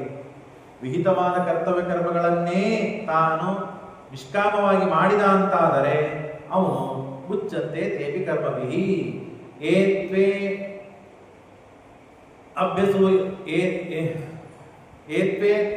ಅಭ್ಯಸೂಯಂತೋ ನಾನುತಿಷ್ಠಂತಿ ಮೇಮತಂ ಸರ್ವಜ್ಞಾನ ವಿಗೂಢಾಸ್ತಾನ್ ವಿದ್ಧಿ ದೃಷ್ಟಾನ ಚೇತಸಃ. ಹೀಗೆ ಮಾಡಲಿಲ್ಲ ಮನುಷ್ಯ ಅಂತಂದ್ರೆ ಅವನಷ್ಟು ಮೂರ್ಖನಾದವನು ಯಾರೂ ಇಲ್ಲ. ನಮ್ಗೆ ಗೊತ್ತಿದ್ದಿದ್ರೆ ಅದರಿಂದ ಮಾಡಿಲ್ಲ, ಗೊತ್ತಾದ ಮೇಲೂ ಮಾಡಲಿಲ್ಲ ಅಂದ್ರೆ ಏನ್ ಹೇಳಬೇಕು? ಅವನಷ್ಟು ದೊಡ್ಡ ಇನ್ಯಾರೂ ಜಗತ್ತಿನಲ್ಲಿ ಕಾಣುವುದಿಲ್ಲ. ಯಾಕೆ? ನಾವು ಕೇಳಿದ್ದೆಲ್ಲ ಸಿಗ್ತದೆ ಅಂತ ಇಲ್ಲಲ್ಲ. ಅಂದಮೇಲೆ ನಾವು ದೇವರು ಏನ್ ಹೇಳಿದ್ದಾರ ಅದನ್ನು ಮಾಡೋಣಲ್ಲ ಅಂತಾದ್ರೂ ಮೊದಲು ಪ್ರಾರಂಭ ಮಾಡಬೇಕು. ಅದನ್ನು ಮಾಡದೇ ಇದ್ರೆ ಹೇಗೆ? ಹಾಗಾಗಿ ಪ್ರಕೃತಿ ಜ್ಞಾತಿ ಭೂತಾನಿ ನಿಗ್ರಹ ಕಿಂ ಕರಿಷ್ಯತಿ. ಪ್ರಕೃತಿ ಹೀಗೆ ನಾನು ಮೊನ್ನೆ 2 ದಿವಸ ಹಿಂದೆ ಹೇಳಿದೆ, ಯಾಕೆ ನಮಗೆ ಆ ಕರ್ಮವನ್ನ ಮಾಡ್ಲಿಕ್ಕೆ ಆಗೋದಿಲ್ಲ, ಸತ್ಕರ್ಮಗಳಲ್ಲಿ ನಾವು ಪ್ರವೃತ್ತಿ ಯಾಕೆ ಬರುವುದಿಲ್ಲ ಅಂದ್ರೆ ಮನಸ್ಸಿಗೆ ಪ್ರಬಲವಾದ ಸಂಸ್ಕಾರಗಳಿವೆ. ಇಷ್ಟು ದಿನ ಸಂಸ್ಕಾರ ಕೊಟ್ಟು ಈಗ ನೀವು ಕೆಂಪು ಶಾಟಿ ಹಚ್ಕೊಂಡಿರಲ್ಲ, ಅದನ್ನ ತಕೊಂಬರಿ ನೋಡು, ಬಿಳಿ ಮಾಡ್ಕೊಂಬರಿ ಅದನ್ನ ಅಂತ ನಾನು ನಿಮಗೆ ಹೇಳಿದೆ. ಹೆಂಗೆ ಹೋಗ್ತದ್ರಿ ಆಚಾರ ಒಂದು ದಿವಸದಾಗ ಅಂತಂತೀವಿ. ಅದು ಕೆಂಪು ಶಾಟಿನ ಅದು ಅಲ್ಲ, ಬಿಳಿ ಶಾಟಿ. ಬಿಳಿ ಶಾಟಿ ಇದ್ದಕ್ಕೆ ಕೆಂಪು ಕಲರನ್ನು ಹಾಕಿ ಕೆಂಪು ಮಾಡಿರಿ. ಅದನ್ನು ತಕ್ಕೊಂಬರಿ ಅಂತಂದ್ರೆ ಅದು ನಿಧಾನ ನಿಧಾನ ನಿಧಾನ ಹೋಗುದು, ಹೌದಾ? ಹಾಗೆ ಮನುಷ್ಯನೂ ಝಳಝಳ ಇದ್ದಾನೆ, ಸ್ವಚ್ಛ ಇದ್ದಾನೆ, ಜ್ಞಾನಾನಂದ ಸ್ವರೂಪನೇ ಇದ್ದಾನೆ. ತಾನು ಮಾಡಿದಂತಹ ಅಬದ್ಧ ಕರ್ಮಗಳಿಂದ ಮತ್ತು ಸಂಸಾರದಲ್ಲಿ ಬಿದ್ದಾನೆ. ಹಾಗಾಗಿ ಆ ಸಂಸ್ಕಾರದ ಪ್ರಭಾವ ಇಷ್ಟು ಇದೆ ಅಂತಂದ್ರೆ ಯಾವ ಈ ಮಾತುಗಳು ಅವನಿಗೆ ಬೇಗನೆ ಮನಸ್ಸಿಗೆ ಬಂದು ಬಿಡುವುದಿಲ್ಲ. ಹಾಗಾಗಿ ಮೇಲಿಂದ ಮೇಲೆ ಮೇಲಿಂದ ಮೇಲೆ ನಾವು ಮೇಲಿಂದ ಮೇಲೆ ಉದಾಹರಣೆ ಕೊಡ್ತಿರ್ತೇನೆ. ಮಾರ್ಕೆಟಿಗೆ ಹೋಗಿ ಹೆಣ್ಮಕ್ಳೆಲ್ಲ ಇಳಿಗಿ ತೊಗೊಂಡ್ಬರ್ತೀರಿ ಅಥವಾ ಗಂಡಸರು ಚಾಕು ತೊಗೊಂಡ್ಬರ್ತೀರಿ, ಏನೇನೋ ಅನ್ಕೊಳ್ರಿ. ಶಾರ್ಪ್ ಇದ್ದ ಚಾಕು ಇಳಿಗೆಗಳನ್ನು ತೊಗೊಂಬಂದ್ವಿ ನಾವು. ಅದನ್ನ ಕಾಯಿ ಪಲ್ಯ ಕಟ್ ಮಾಡ್ಲಿಕ್ಕೆ, ಕೊಬ್ಬರಿ ತುರ್ಲಿಕ್ಕೆ, ಅದಕ್ಕೆ ಇದಕ್ಕೆ ಉಪಯೋಗ ಮಾಡ್ಕೋತೀವಿ. 1 ವರ್ಷ ಆಗ್ತದೆ, 2 ವರ್ಷ ಆಗ್ತದೆ. ಮೊದಲಿನ ಶಾರ್ಪ್ತನ ಹೋಗ್ಬಿಡ್ತದೆ, ಶಾರ್ಪ್ನೆಸ್ ಹೋಗ್ಬಿಡ್ತದೆ. ಬೇಗ ಬೇಗ ಕಟ್ ಮಾಡೋ ಶಕ್ತಿ ಕಳ್ಕೊಂಡ್ಬಿಡ್ತದೆ. ಪಟ ಪಟ ಕಟ್ ಆಗ್ತಿತ್ತು, ಈಗ ಆಗೋದಿಲ್ಲಲ್ಲ, ಮಂಟಾಗಿದೆ ಅಂತ ಹೇಳಿ ಏನ್ ಮಾಡ್ತೀರಿ ನೀವು? ಮತ್ತೆ ಶಾರ್ಪ್ ಮಾಡುತ್ತೆ. ಅವ್ನು ಬರ್ತಾನೆ ರೋಡ್ ಮೇಲೆ, ನಮ್ಮ ಕಡೆ ಎಲ್ಲ ಬರ್ತಾನೆ. ರೋಡ್ ಮೇಲೆ ಬಂದು ಶಾರ್ಪ್ ಮಾಡಿ ಕೊಟ್ಟು ಹೋಗ್ತಾನೆ, ಚೂಪ್ ಮಾಡ್ತಾನೆ. ಮತ್ತೆ ಮತ್ತೆ ಒಂದು 6 ತಿಂಗಳು 1 ವರ್ಷ ನಡೀತದೆ. ಅದು ಜಡವಾದ ಪದಾರ್ಥಗಳಿಗೆ ಈ ಸಮಸ್ಯೆ ಇದೆ ಅಂದ್ಮೇಲೆ ನಮಗೆಲ್ಲ ನಮ್ಮ ಮನಸ್ಸು ಹಾಗೆ ಇದೆ. ಮೇಲಿಂದ ಮೇಲೆ ಮಂಡಾಗ್ತಾನೆ ಇರ್ತದೆ, ಮಂಡೇ ಇರ್ತದೆ ಯಾವಾಗಲೂ. ಅದು ಚೂಪ್ ಹಾಕೋದೇ ಬಹಳ ಕಠಿಣ. ಚೂಪ್ ಹೀಗಾಗಿದೆ ಅನ್ನೋದ್ರೊಳಗೆ ಮತ್ತೆ ಮಂಡಾಗೋಗ್ತದೆ. ಹಾಗಾಗಿ ಮೇಲಿಂದ ಮೇಲೆ ನಾವು ಏನ್ ಮಾಡ್ತಾ ಇರ್ಬೇಕು? ಚೂಪ್ ಮಾಡ್ತಾನೆ ಇರ್ಬೇಕು. ಎದರಿಂದ ಚೂಪ್ ಮಾಡಬೇಕು? ಈ ಶಾಸ್ತ್ರಗಳಿಂದಲೇನೆ, ಶ್ರವಣವನ ನಿಧಿಧ್ಯಾಸನಗಳಿಂದಲೇನೆ ನಾವು ಶಾರ್ಪ್ ಮಾಡಿದಂತೆ ಮಾಡಿದಂತೆ ಮಾಡಿದಂತೆ ನೆಟ್ಟಿಗಿರ್ತೇವೆ. ಇಲ್ಲದೆ ಇದ್ರೆ ಸಮಸ್ಯೆ ಆಗ್ತಾನೇ ಇರ್ತದೆ. ಒಂದು ಸಮಸ್ಯೆ ಆದದ್ದಕ್ಕೆ ಮತ್ತೊಂದು ಸಮಸ್ಯೆ ಮಾಡಿಕೊಳ್ಳುತ್ತೇವೆ, ಅದು ಪರಿಹಾರನೇ ಆಗುವುದಿಲ್ಲ.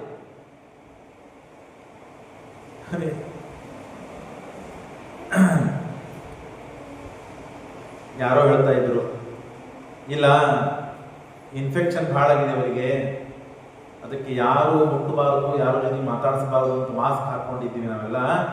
ಅವ್ರನ್ನೆಲ್ಲ ICU ಒಳಗೆ ಇಟ್ಟಿದ್ದೇವೆ, ಜನರಲ್ ವಾರ್ಡಲ್ಲಿ ಇಟ್ಟಿಲ್ಲ, ಇನ್ಫೆಕ್ಷನ್ ಬಹಳ ಆಗ್ತದೆ ಅಂತ ಹೇಳಿ. ಹೌದಾ? ಅಷ್ಟು ಪಾಪ ಸೂಕ್ಷ್ಮರಾಗಿದ್ದಾರೆ ಅವರು. ಈಗ ನಾವೆಲ್ಲ ನಮಗೇನು ಇನ್ಫೆಕ್ಷನ್ ಆಗೋದಿಲ್ಲ, ಯಾಕಂದ್ರೆ ಈಗ ನಾರ್ಮಲ್ ವಾತಾವರಣಕ್ಕೆ ನಾವು ಸೆಟ್ ಆಗಿಬಿಟ್ಟಿರ್ತೇವೆ.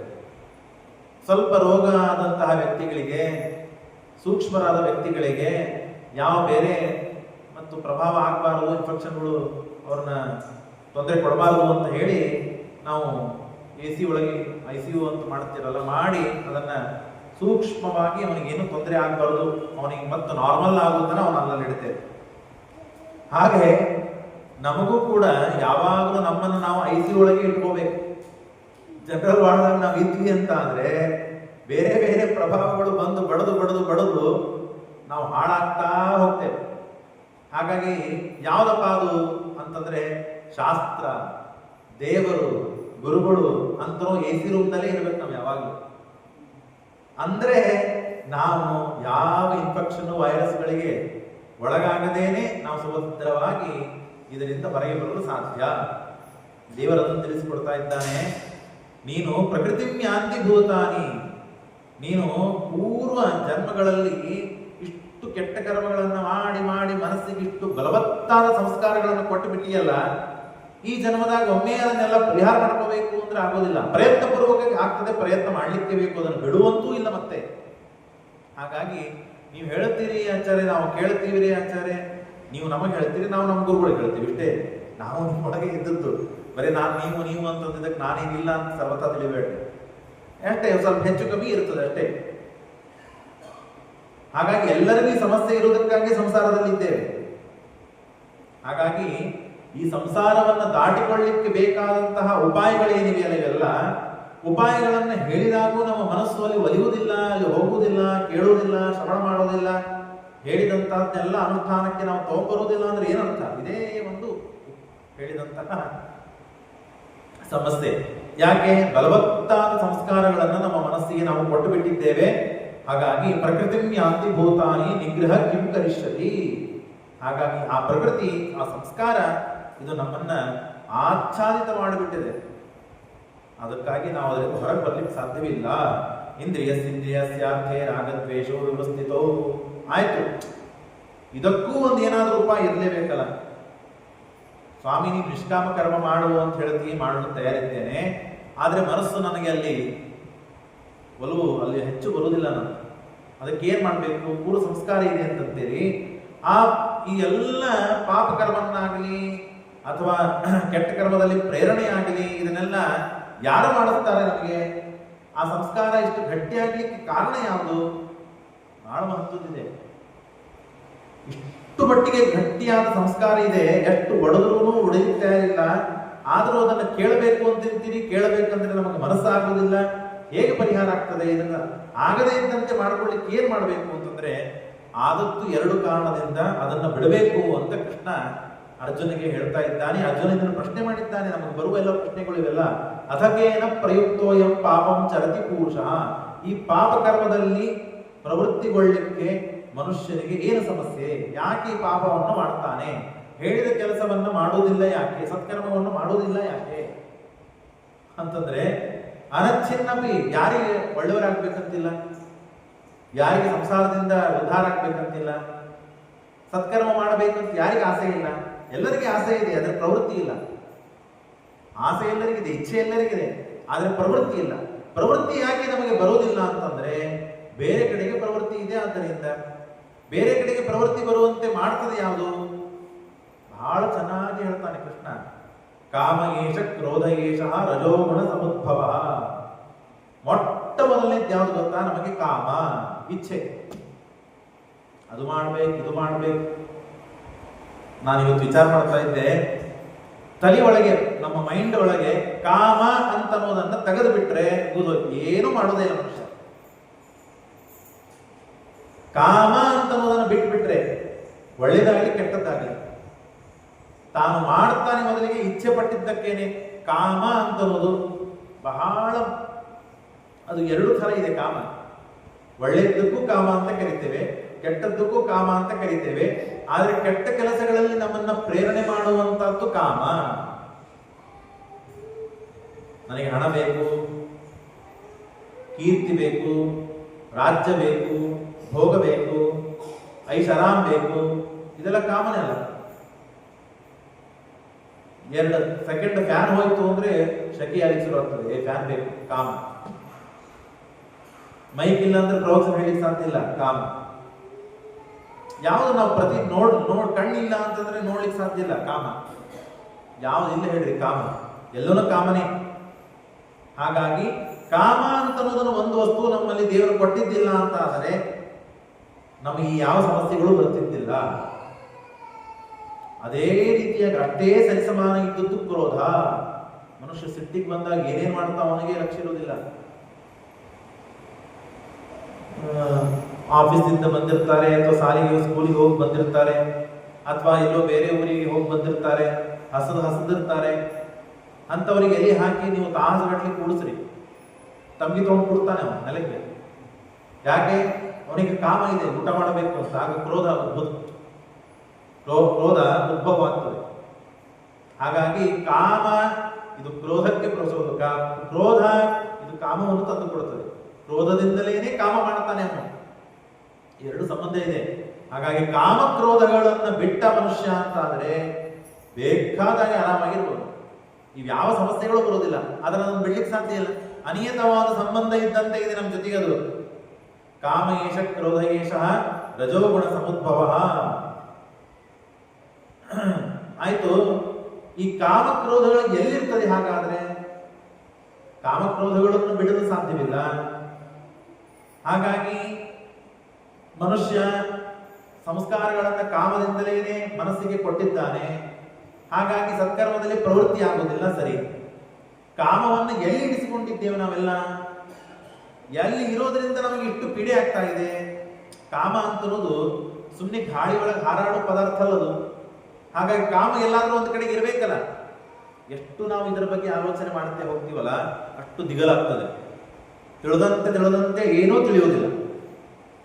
ಅಷ್ಟು ಮಹತ್ವದ ಉಪದೇಶ ಇದೆ. ಉದ್ಧಾರ ಮಾಡುವಂತಹ ಉಪದೇಶಗಳಿಗೂ ಸರಳ ತಿಳಿಯಲು ಸಾಧ್ಯವಿಲ್ಲ. ಎಲ್ಲಿರ್ತಾವ ಹಾಗಾದ್ರೆ ಇದೆಲ್ಲ ಅಂದ್ರೆ, ಇಂದ್ರಿಯಾಣಿ ಮನೋ ಬುದ್ಧಿ ಅಸ್ಯಾಧಿಷ್ಠಾನ ಮುಚ್ಚತೆ. ಅಸ್ಯ ಈ ಕಾಮಗಳಿಗೆ ಕ್ರೋಧಕ್ಕೆ ಅಧಿಷ್ಠಾನವಾದದ್ದು ಯಾವುದು ಗೊತ್ತಾ? ಇಂದ್ರಿಯಗಳು. ಕಣ್ಣು ಕಾಮಿಸಿದಾಗಲೇ ನೋಡಬೇಕು ಅನಿಸ್ತದೆ, ಒಳ್ಳೆಯದನ್ನ ಕೆಟ್ಟದನ್ನ. ಕಿವಿ ಇಚ್ಛಾಪಟ್ಟಾಗಲೇನೆ ನಮಗೆ ಕೇಳಬೇಕು ಅನಿಸ್ತದೆ, ನಾಲಿಗೆ ಇಚ್ಛಾಪಟ್ಟಾಗಲೇ ತಿನ್ಬೇಕು ಅನಿಸ್ತದೆ. ಯಾವುದಾದರೂ ಇಂದ್ರಿಯಗಳು ಇಚ್ಛಾಪಟ್ಟಾಗಲೇ ನಮಗೆ ಆ ಇಂದ್ರಿಯದಿಂದ ಪ್ರೇರಣೆ ಸಿಗ್ತದೆ. ಹಾಗಾಗಿ ಇಂದ್ರಿಯಗಳಲ್ಲಿ ಕಾಮ ಇದೆ. ನೋಡಿ, ದೇವರು ಎಲ್ಲಿಟ್ಟಿದ್ದಾನೆ ಕಾಮ. ಇಂದ್ರಿಯದಲ್ಲಿ ಬೇರೆ ಇಂದ್ರಿಯ ಬಿಟ್ಟು ಬೇರೆ ಕಡೆ ಕಾಮ ಇದ್ರೆ ಅದರ ಪ್ರಭಾವ ನಮಗೆ ಬಹಳ ಹೆಚ್ಚಾಗ್ತಿದ್ದಿಲ್ಲ. ಆರಾಮ್ ಬೇಕನ್ನಿಸ್ತದೆ, ಕಾಲಿಗೆ ಕುರ್ಚಿ ಅಪೇಕ್ಷಾ ಪಡ್ತಾನೆ, ಇತ್ಯಾದಿ ಇತ್ಯಾದಿಗಳು. ಪ್ರತಿನಿತ್ಯ ನಾವು ಅಪೇಕ್ಷಾ ಪಡುವುದು ಏನಿದೆಯಲ್ಲ ಕಾಮ, ಅದು ಎಲ್ಲಿದೆ ಅಂತಂದ್ರೆ ಇಂದ್ರಿಯಗಳಲ್ಲಿ ಇದೆ ಮತ್ತು ಮನಸ್ಸಿನಲ್ಲಿ ಇದೆ ಮತ್ತು ಬುದ್ಧಿಯಲ್ಲಿ ಇದೆ. ಹಾಗಾಗಿ ಇಂದ್ರಿಯಗಳು, ಮನಸ್ಸು, ಬುದ್ಧಿ ಈ ಕಾಮಕ್ಕೆ ಅಧಿಷ್ಠಾನ ಅಂತೆ. ಮನೆ, ಕಾಮದ ಇರುವ ಸ್ಥಳ ಆವಾಸ ಯಾವುದು? ಮನೆ ಅಂದ್ರೆ ಇಂದ್ರಿಯಗಳು, ಮನಸ್ಸು, ಬುದ್ಧಿ. ಹಾಗಾಗಿ ನಮ್ಮ ಇಂದ್ರಿಯಗಳೆಲ್ಲ ಅಪೇಕ್ಷಾ ಪಡುತ್ತದೆ ಕಾಮ ಇರೋದರಿಂದಲೇನೆ. ಇಂದ್ರಿಯಾಣಿ ಮನೋಬುದ್ಧಿ ರಸ್ಯಾಧಿಷ್ಠಾನ ಮುಚ್ಚದೆ ಏತೇನ ವಿಮೋಹಯತ್ತೇವ ಜ್ಞಾನಂ ಆವೃತ್ಯ ದೇಹಿನಂ ತಸ್ಮಾತ್ ಇಂದ್ರಿಯಾಣ್ಯಾದೋ ನಿಯಮ್ಯ ವರ್ತರ್ಷ. ಹಾಗಾಗಿ ನೀನು ನಿಷ್ಕಾಮವಾಗಿ ಕರ್ಮ ಮಾಡಬೇಕು, ಅದರಲ್ಲಿ ಪ್ರವೃತ್ತಿ ಬರಬೇಕು ಅಂತಾದರೆ, ಅದರಿಂದ ನಿವೃತ್ತಿ ಬರಬಾರದು ಅಂತಾದರೆ ನೀನು ಮೊಟ್ಟ ಮೊದಲಿಗೆ ಇಂದ್ರಿಯಗಳನ್ನ ನಿನ್ನ ಹತೋಟಿಯಲ್ಲಿಟ್ಟು. ಇಂದ್ರಿಯ ಹೇಳಿದಂತೆ ನೀನು ಕೇಳಬೇಡ, ನೀನು ಹೇಳಿದಂತೆ ಇಂದ್ರಿಯ ಕೇಳುವಂತೆ ಮಾಡು. ಆಗ್ತದ ನಮ್ಮಿಂದ? ಒಂದು ಏಕಾದಶಿ ಮಾಡೋದ್ರೊಳಗೆ ಸಾಕಾಗೋಗ್ತದೆ. ಇಂದ್ರಿಯಗಳನ್ನು ನಿಗ್ರಹದಲ್ಲಿ ಇಟ್ಕೊಳ್ಳೋದು, ಒಂದು ಸತ್ಕರ್ಮವನ್ನು ಮಾಡೋದ್ರೊಳಗೆ ಸಾಕಾಗೋಗ್ತದೆ. ಪ್ರಯತ್ನ ಪೂರ್ವಕವಾಗಿ ಮೊದಲನೇ ಹಂತಕ್ಕೆ ಮಾಡಬೇಕು ಅಂತ ಹೇಳ್ತದೆ ಶಾಸ್ತ್ರ. ಅನಂತರದಲ್ಲಿ ನಿಯಂತ್ರಣ ಬರ್ತಾ ಹೋಗ್ತದೆ. ಹಾಗಾಗಿ ಇಂದ್ರಿಯಗಳನ್ನ ತಸ್ಮಾತ್ಮ ಇಂದ್ರಿಯಾಣ್ಯಾದೋ ನಿಯಮ್ಯ ಭರತರ್ಷವ, ಅದನ್ನ ನೀ ನಿಯಮನ ಮಾಡಿದಿ ಅಂತ ಆದ್ರೆ ಆಗ ಇಂದ್ರಿಯಗಳು ಕಾಮಿಸುವುದಿಲ್ಲ. ಇಂದ್ರಿಯಗಳು ಕಾಮಿಸಲಿಲ್ಲ ಅಂತಂದ್ರೆ ಕಾಮಕ್ರೋಧಗಳಿಗೆ ವ್ಯಾಪಾರ ಇಲ್ಲ ಅಂತ ಆಗ್ತದೆ. ಕಾಮಕ್ರೋಧಗಳಿಗೆ ವ್ಯಾಪಾರ ಇಲ್ಲ ಅಂದ್ರೆ ನಾವು ಪಾಪಕರ್ಮದಲ್ಲಿ ಪ್ರವೃತ್ತಿ ಬರುವುದಿಲ್ಲ. ಪಾಪಕರ್ಮದಲ್ಲಿ ಪ್ರವೃತ್ತಿ ಬರಲಿಲ್ಲ ಅಂತ ಆದ್ರೆ ನಮಗೆ ಏನು ಪ್ರಕೃತಿ ಬಂಧ ಆಚ್ಛಾದಿತವಾಗಿದೆಯೋ ಅದು ಹೋಗ್ತದೆ. ಅದು ಹೋಯಿತು ಅಂತ ಆದರೆ ನಾವು ಸಕಾಮ ಕರ್ಮವನ್ನು ಮಾಡೋದಿಲ್ಲ, ನಿಷ್ಕಾಮ ಕರ್ಮದಲ್ಲಿ ಪ್ರವೃತ್ತಿ ಬರುತ್ತದೆ. ಒಂದಕ್ಕೊಂದು ಸಂಬಂಧ ಇದೆ. ಮೆಟ್ಟಲುಗಳನ್ನು ಹೇಳಿದವ ದೇವರ ಪರಮಾತ್ಮ. ಹೀಗೆ ನಾವು ಮಾಡಿದರೆ ಅಲ್ಲಿಯೂ ಕೂಡ ಕರ್ತೃತ್ವ ಅನುಸಂಧಾನ, ಸ್ವಾತಂತ್ರ್ಯ ಅನುಸಂಧಾನ, ಅಸ್ವಾತಂತ್ರ್ಯ ಅನುಸಂಧಾನ ನಮ್ಮಲ್ಲಿ, ಪರಾಧೀನತ್ವ ಅನುಸಂಧಾನ ನಮ್ಮಲ್ಲಿ, ದೇವರು ಪರನಾದವನು, ಹೀಗೆಲ್ಲ ಅನುಸಂಧಾನಗಳನ್ನು ಮಾಡ್ತಾ ಹೋದರೆ ಅವಶ್ಯವಾಗಿ ನಮ್ಮನ್ನ ಉದ್ಧಾರ ಮಾಡಲು ದೇವರು ತಡೆಯುವುದು. ಎಲ್ಲ ಮುಕ್ತನಾಗಿದ್ದಾನೆ, ಎಲ್ಲ ಒಳ್ಳೆಯದಿದ್ದಾನೆ, ತಗೊಂಡು ಹೋಗ್ಬಿಡ್ತಾನೆ, ಪ್ರಸಾದ ಮಾಡೇ ಬಿಡ್ತಾನೆ, ಮುಕ್ತಿಗೆ ಹಾಕೇ ಬಿಡ್ತಾನೆ. ಹಾಗಾಗಿ ಇಂದ್ರಿಯಾಣಿ ಪರಾಣ್ಯಾಹು ಇಂದ್ರಿಯ ಆಯ್ತು. ಆ ಇಂದ್ರಿಯಗಳಲ್ಲಿ ಕಾಮ ಇದೆಯಲ್ಲ, ಆ ಇಂದ್ರಿಯಗಳಿಗೆ ಕಾಮ ಮಾಡಬಾರದು ಅಂತ ಹೇಳಲಿಕ್ಕೆ ನಮಗೆ ಹೇಗೆ ಸಾಧ್ಯ ಇದೆ? ಇದನ್ನೊಂದು ಪ್ರಶ್ನೆ ಅರ್ಜುನ ಕೇಳಲಿಲ್ಲ. ದೇವರು ಕರುಣಾಪೂರ್ಣನಾದ ಭಗವಂತ ನಮ್ಮ ಮೇಲೆ ಕರುಣೆ ಮಾಡಿ, ಅರ್ಜುನನ ಮೇಲೆ ಕರುಣೆ ಮಾಡಿ ಪ್ರಶ್ನೆ ಮಾಡದೇ ಇದ್ರೂ ಉತ್ತರ ಕೊಡ್ತಾನೆ. ಖರೆ ಶಾಸ್ತ್ರದಲ್ಲಿ ನಾಪೃಷ್ಟ ಕಸದಿತ್ ಬ್ರೂಯಾತ್ ಅಂತ ಹೇಳಿದೆ. ಯಾರು ಏನ್ ಪ್ರಶ್ನೆ ಕೇಳ್ತಾರಲ್ಲ ಅದಕ್ಕಷ್ಟೇ ಉತ್ತರ ಕೊಡ್ಬೇಕು. ಪ್ರಶ್ನೆ ಕೇಳದೇ ಇದ್ದವ್ರಿಗೆ ಉತ್ತರ ಕೊಡಲೇಬಾರದು ಅಂತ ಹೇಳಿದೆ. ನಾಪೃಷ್ಟ ಕಸದಿತ್ ಬ್ರೂಯಾತ್,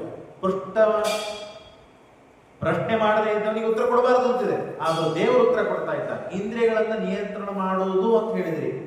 ಆದ್ರೆ ಇಂದ್ರಿಯಗಳನ್ನ ನಿಯಂತ್ರಣ ಮಾಡುವುದು ಹೇಗೆ ಅಂತ ಹೇಳಿಲ್ಲ ದೇವರು. ಅಂದ್ರೆ ನೋಡ್ರಪ್ಪ, ಇಂದ್ರಿಯಗಳಿಗೆ ಅಭಿಮಾನಿಯಾದ ದೇವರಿದ್ದಾರೆ, ದೇವತೆಗಳಿದ್ದಾರೆ, ಅವರನ್ನ ಪ್ರಾರ್ಥಿಸಿರಿ ಅಂತ ಕೃಷ್ಣ ಹೇಳ್ತಾನೆ.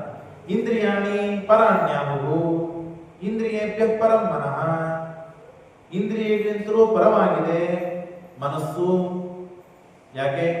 ತತ್ವಾಭಿಮಾನಿ ದೇವತೆಗಳಲ್ಲಿ ಶ್ರೇಷ್ಠರಾದವರು, ಕೊನೆಗೆ ಅಹಂಕಾರ ತತ್ವಕ್ಕೆ ಅಭಿಮಾನಿಯಾದಂತಹ ರುದ್ರದೇವರು. ಹಾಗಾಗಿ ಮನಸ್ತತ್ವಕ್ಕೆ ಅಭಿಮಾನಿಯಾದಂತಹ ರುದ್ರದೇವರನ್ನು ಕುರಿತು ಪ್ರಾರ್ಥಿಸಬೇಕು. ಕೆಟ್ಟದಾದ ಪದಾರ್ಥ ನೋಡ್ತಾ ಇದ್ದೇನೆ ಸ್ವಾಮಿ, ಅದನ್ನು ನೋಡದೇ ಇದ್ದಂತೆ ಮಾಡಿದೆ, ನೋಡದೇ ಇದ್ದಂತೆ ಮಾಡಿದೆ, ನೋಡದೇ ಇದ್ದಂತೆ ಮಾಡಿದೆ ಅಂತ ನಾವು ಪ್ರಾರ್ಥನೆ ಮಾಡಿದರೆ ಅವ್ರು ಹಾಗೆ ಮಾಡ್ತಾರೆ.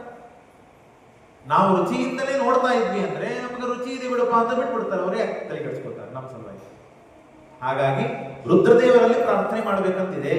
ಕೆಟ್ಟದನ್ನು ಕೇಳಿಸ್ಬೇಡ, ಕೆಟ್ಟದನ್ನು ತಿನ್ನಿಸ್ಬೇಡ, ಕೆಟ್ಟದನ್ನು ನೋಡಿಸ್ಬೇಡ, ಕೆಟ್ಟದನ್ನು ಯಾವುದನ್ನು ಮಾಡಿಸಬೇಡ, ಸತ್ಕರ್ಮವನ್ನೇ ಮಾಡಿಸು, ಅದು ನಿಷ್ಕಾಮವಾಗಿ ಮಾಡಿಸು, ದೇವರ ಅನುಸಂಧಾನ ಪೂರ್ವಕವಾಗಿ ಮಾಡಿಸು, ದೇವರ ಪೂಜಾತ್ಮಕ ಅನುಸಂಧಾನದಿಂದ ಮಾಡಿಸು ಅಂತ ದೇವರಲ್ಲಿ ನಾವೆಲ್ಲ ದೇವತೆಗಳಿಗೆ ಪ್ರಾರ್ಥನೆ ಮಾಡಿ ದೇವತೆಗಳ ದ್ವಾರ ಮತ್ತು ಮನಸ್ತತ್ವಕ್ಕೆ ಅಭಿಮಾನಿಯಾದಂತಹ ರುದ್ರದೇವರಲ್ಲಿ ಪ್ರಾರ್ಥನೆ ಮಾಡಬೇಕು. ಹಾಗೂ ನಮ್ಮ ಮನಸ್ಸು ಒಲಿಲಿಲ್ಲ, ಮತ್ತೆ ಕೆಟ್ಟ ಕರ್ಮದಲ್ಲೇನೆ ನಾವು ಪ್ರವೃತ್ತಿ ಒಳ್ತಾ ಇದೆ ಅಂತಂದ್ರೆ ಅದಕ್ಕೂ ಕೃಷ್ಣ ಹೇಳ್ತಾನೆ, ಮನಸ್ಸು ಪರಾಬುದ್ಧಿಗೆ, ಮನಸ್ತತ್ವಕ್ಕಿಂತಲೂ ಹೆಚ್ಚಿನ ತತ್ವ ಇದೆ, ಯಾವುದದು ಬುದ್ಧಿ ತತ್ವ. ಆ ಬುದ್ಧಿ ತತ್ವಕ್ಕೆ ಅಭಿಮಾನಿಯಾದವರು ಸರಸ್ವತಿ ಬ್ರಹ್ಮದೇವರು, ಸರಸ್ವತಿ ದೇವಿ. ಕಾಟಕ ಉಪನಿಷತ್ತು ಬೇರೆ ಉಪನಿಷತ್ತುಗಳಲ್ಲಿ ಬೇರೆ ಇದೆ, ಗೀತೆಗೆ ಸಂಬಂಧಪಟ್ಟಂತೆ ನಾನು ಹೇಳ್ತಾ ಇದ್ದೇನೆ. ಆ ಮನಸ್ತತ್ವಕ್ಕೆ ಅಭಿಮಾನಿಯಾದವಳು ಸರಸ್ವತಿ ದೇವಿ, ಬುದ್ಧಿ ತತ್ವಕ್ಕೆ ಅಭಿಮಾನಿಯಾದವಳು ಸರಸ್ವತಿ ದೇವಿ. ಆ ಸರಸ್ವತಿ ದೇವಿಯನ್ನು ಪ್ರಾರ್ಥನೆ ಮಾಡಬೇಕಂತೆ. ಸರಸ್ವತಿ ದೇವಿ ಪ್ರಾರ್ಥನೆ ಮಾಡಿದರೆ ಸರಸ್ವತಿ ದೇವಿ ಮಾತನ್ನು ರುದ್ರದೇವರು ಕೇಳ್ತಾರೆ, ರುದ್ರದೇವರ ಮಾತನ್ನ ಉಳಿದೆಲ್ಲ ಇಂದ್ರಿಯಾಭಿಮಾನಿ ದೇವತೆಗಳು ಕೇಳ್ತಾರೆ ನಮ್ಮ ಪ್ರಾರ್ಥನೆಗೆ. ಹಾಗಾಗಿ ನಮ್ಮ ಕಡೆಯಿಂದ ಯಾವ ತಪ್ಪು ಕೆಲಸಗಳನ್ನು ಮಾಡಿಸುವುದಿಲ್ಲ.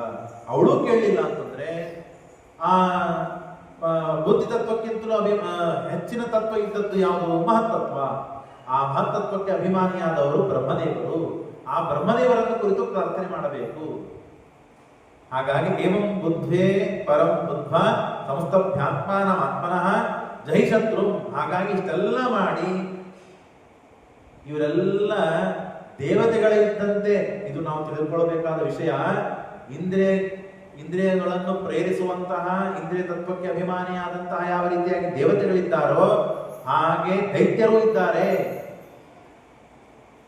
ಆಯಾ ತತ್ವಕ್ಕೆ ಅಭಿಮಾನಿಯಾದಂತಹ ದೈತ್ಯರು ಇದ್ದಾರೆ. ಹಾಗಾಗಿ ನಮ್ಮ ಕಡೆಯಿಂದ ಕೆಟ್ಟ ಕೆಲಸಗಳು ಆಗ್ತದೆ.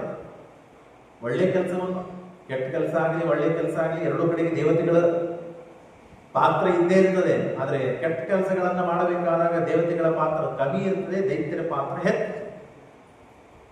ಎಲ್ಲ ಗೊತ್ತಿದೆ ನಿಮಗೆ. ಹಾಗಾಗಿ ಅದು ಆಗದೇ ಇದ್ದಂತೆ, ಹಾಗಾಗಿ ಶತ್ರುಗಳನ್ನು ಜಯಿಸಬೇಕಾದರೆ ಈ ಪ್ರಾರ್ಥನೆ, ಈ ಅನುಸಂಧಾನ ನಾವು ಮಾಡಲೇಬೇಕು. ಅದಕ್ಕೆ ಪ್ರಧಾನವಾದದ್ದು ನೀವು ನಿಷ್ಕಾಮವಾಗಿ ಭಗವತ್ ಪೂಜಾತ್ಮಕವಾಗಿ ಅನುಸಂಧಾನಾತ್ಮಕವಾದ ಪೂಜೆ, ಕ್ರಿಯೆ, ಉಪಾಸನೆ ಯಾವುದೇ ಇರಲಿ ಅದನ್ನು ಮಾಡಬೇಕು. ಹಾಗಾಗಿ ನಿನ್ನ ಕರ್ತವ್ಯ ಯಾವುದಪ್ಪ ಅರ್ಜುನ? ಯುದ್ಧವಾಡು. ನೀನು ಕ್ಷತ್ರಿಯ, ಬಿಟ್ಟರೇನೆ ನಿನಗೆ ಪಾಪ, ಮಾಡಿದರೆ ಪುಣ್ಯ ಇದೆ. ಆ ಪುಣ್ಯವು ಹೆಚ್ಚು ಲಭಿಸಬೇಕಾದ್ರೆ ನಿಷ್ಕಾಮವಾಗಿ ಮಾಡು. ನಾನು ನಿನ್ನಲ್ಲಿ ನಿಂತು ಮಾಡಿಸ್ತಾ ದೇವರು ನನ್ನಲ್ಲಿ ನಿಂತು ಮಾಡಿಸ್ತಾ ಇದ್ದಾನೆ, ಅವರಲ್ಲೂ ದೇವರಿದ್ದಾನೆ, ನನ್ನಲ್ಲೂ ದೇವರಿದ್ದಾನೆ, ಬಾಣ ಪ್ರಯೋಗ ಮಾಡುವನು ದೇವರು, ಹಾಗಾಗಿ ಫಲ ಕೊಡುವನು ದೇವರೇ ಅಂತ ಪೂಜಾತ್ಮಕ ಅನುಸಂಧಾನದಿಂದ, ಕರ್ತೃತ್ವ ಅನುಸಂಧಾನದಿಂದ ನೀನು ಮಾಡಿದೆ ಅಂತಾದ್ರೆ ಅವಶ್ಯವಾಗಿ ನಿನಗೆ ಯಾವ ಲೇಪ ಆಗೋದಿಲ್ಲ, ನಿನಗೆ ನಿನ್ನ ಸ್ಥಾನ ಸಿಗ್ತದೆ ಅಂತ ಹೇಳಿ ಕೃಷ್ಣ ಉಪದೇಶ ಮಾಡ್ತಾ ಇದ್ದಾನೆ. ಇಲ್ಲಿ ಮೇಲೆ ಮೇಲೆ ಮೇಲೆ ನಾನು ಹೋಗಿ ಹುಟ್ಟಿದ್ದು ಎಲ್ಲ ಇದನ್ನ ಮತ್ತೆ ಭಾಷ್ಯ, ತಾತ್ಪರ್ಯ, ಪ್ರಮೇಯ ದೀಪಿಕಾ ಇವುಗಳನ್ನು ಮುಟ್ಟಿದೆ ಅಂತಂದ್ರೆ ಬಹಳ ಕಠಿಣ ಇದೆ. ನನ್ನ ಯೋಗ್ಯತಾನೂ ಅಲ್ಲ ಹೇಳೋದು. ಅದು ಯಥಾಕಥಂಚಿತ್ ಗೀತಾ ಪ್ರವಚನವನ್ನು ಮಾಡೋ ಪ್ರಯತ್ನ ಮಾಡಿದ್ದೇನೆ. ಶ್ರೀಕೃಷ್ಣಾರ್ಪಣಮಸ್ತು. ನಾಹಂ ಕರ್ತ ಹರಿಕರ್ತ ತತ್ಪೂಜಾ ಕರ್ಮಚಾಖಿಲಂ ತಥಾಪಿ ಮತ್ಕೃತಾ ಪೂಜಾ ತತ್ಪ್ರಸಾದೇನ ನಾನ್ಯಥಾ ತದ್ಭಕ್ತಿಸ್ತತ್ಫಲಂ ಮಖ್ಯಂ ತತ್ಪ್ರಸಾದಂ ಪುನಃ ಪುನಃ ಕರ್ಮಣ್ಯಾಸೋ ಹರಾವೇವಂ ವಿಷ್ಣೋಸ್ತೃಪ್ತಿಕರಃ ಸದಾ ಅನೇನ ಭಾವಯತ್ ಪುಣ್ಯಂ ತದಾಪ್ನೋತು ಗುರುಮಮ.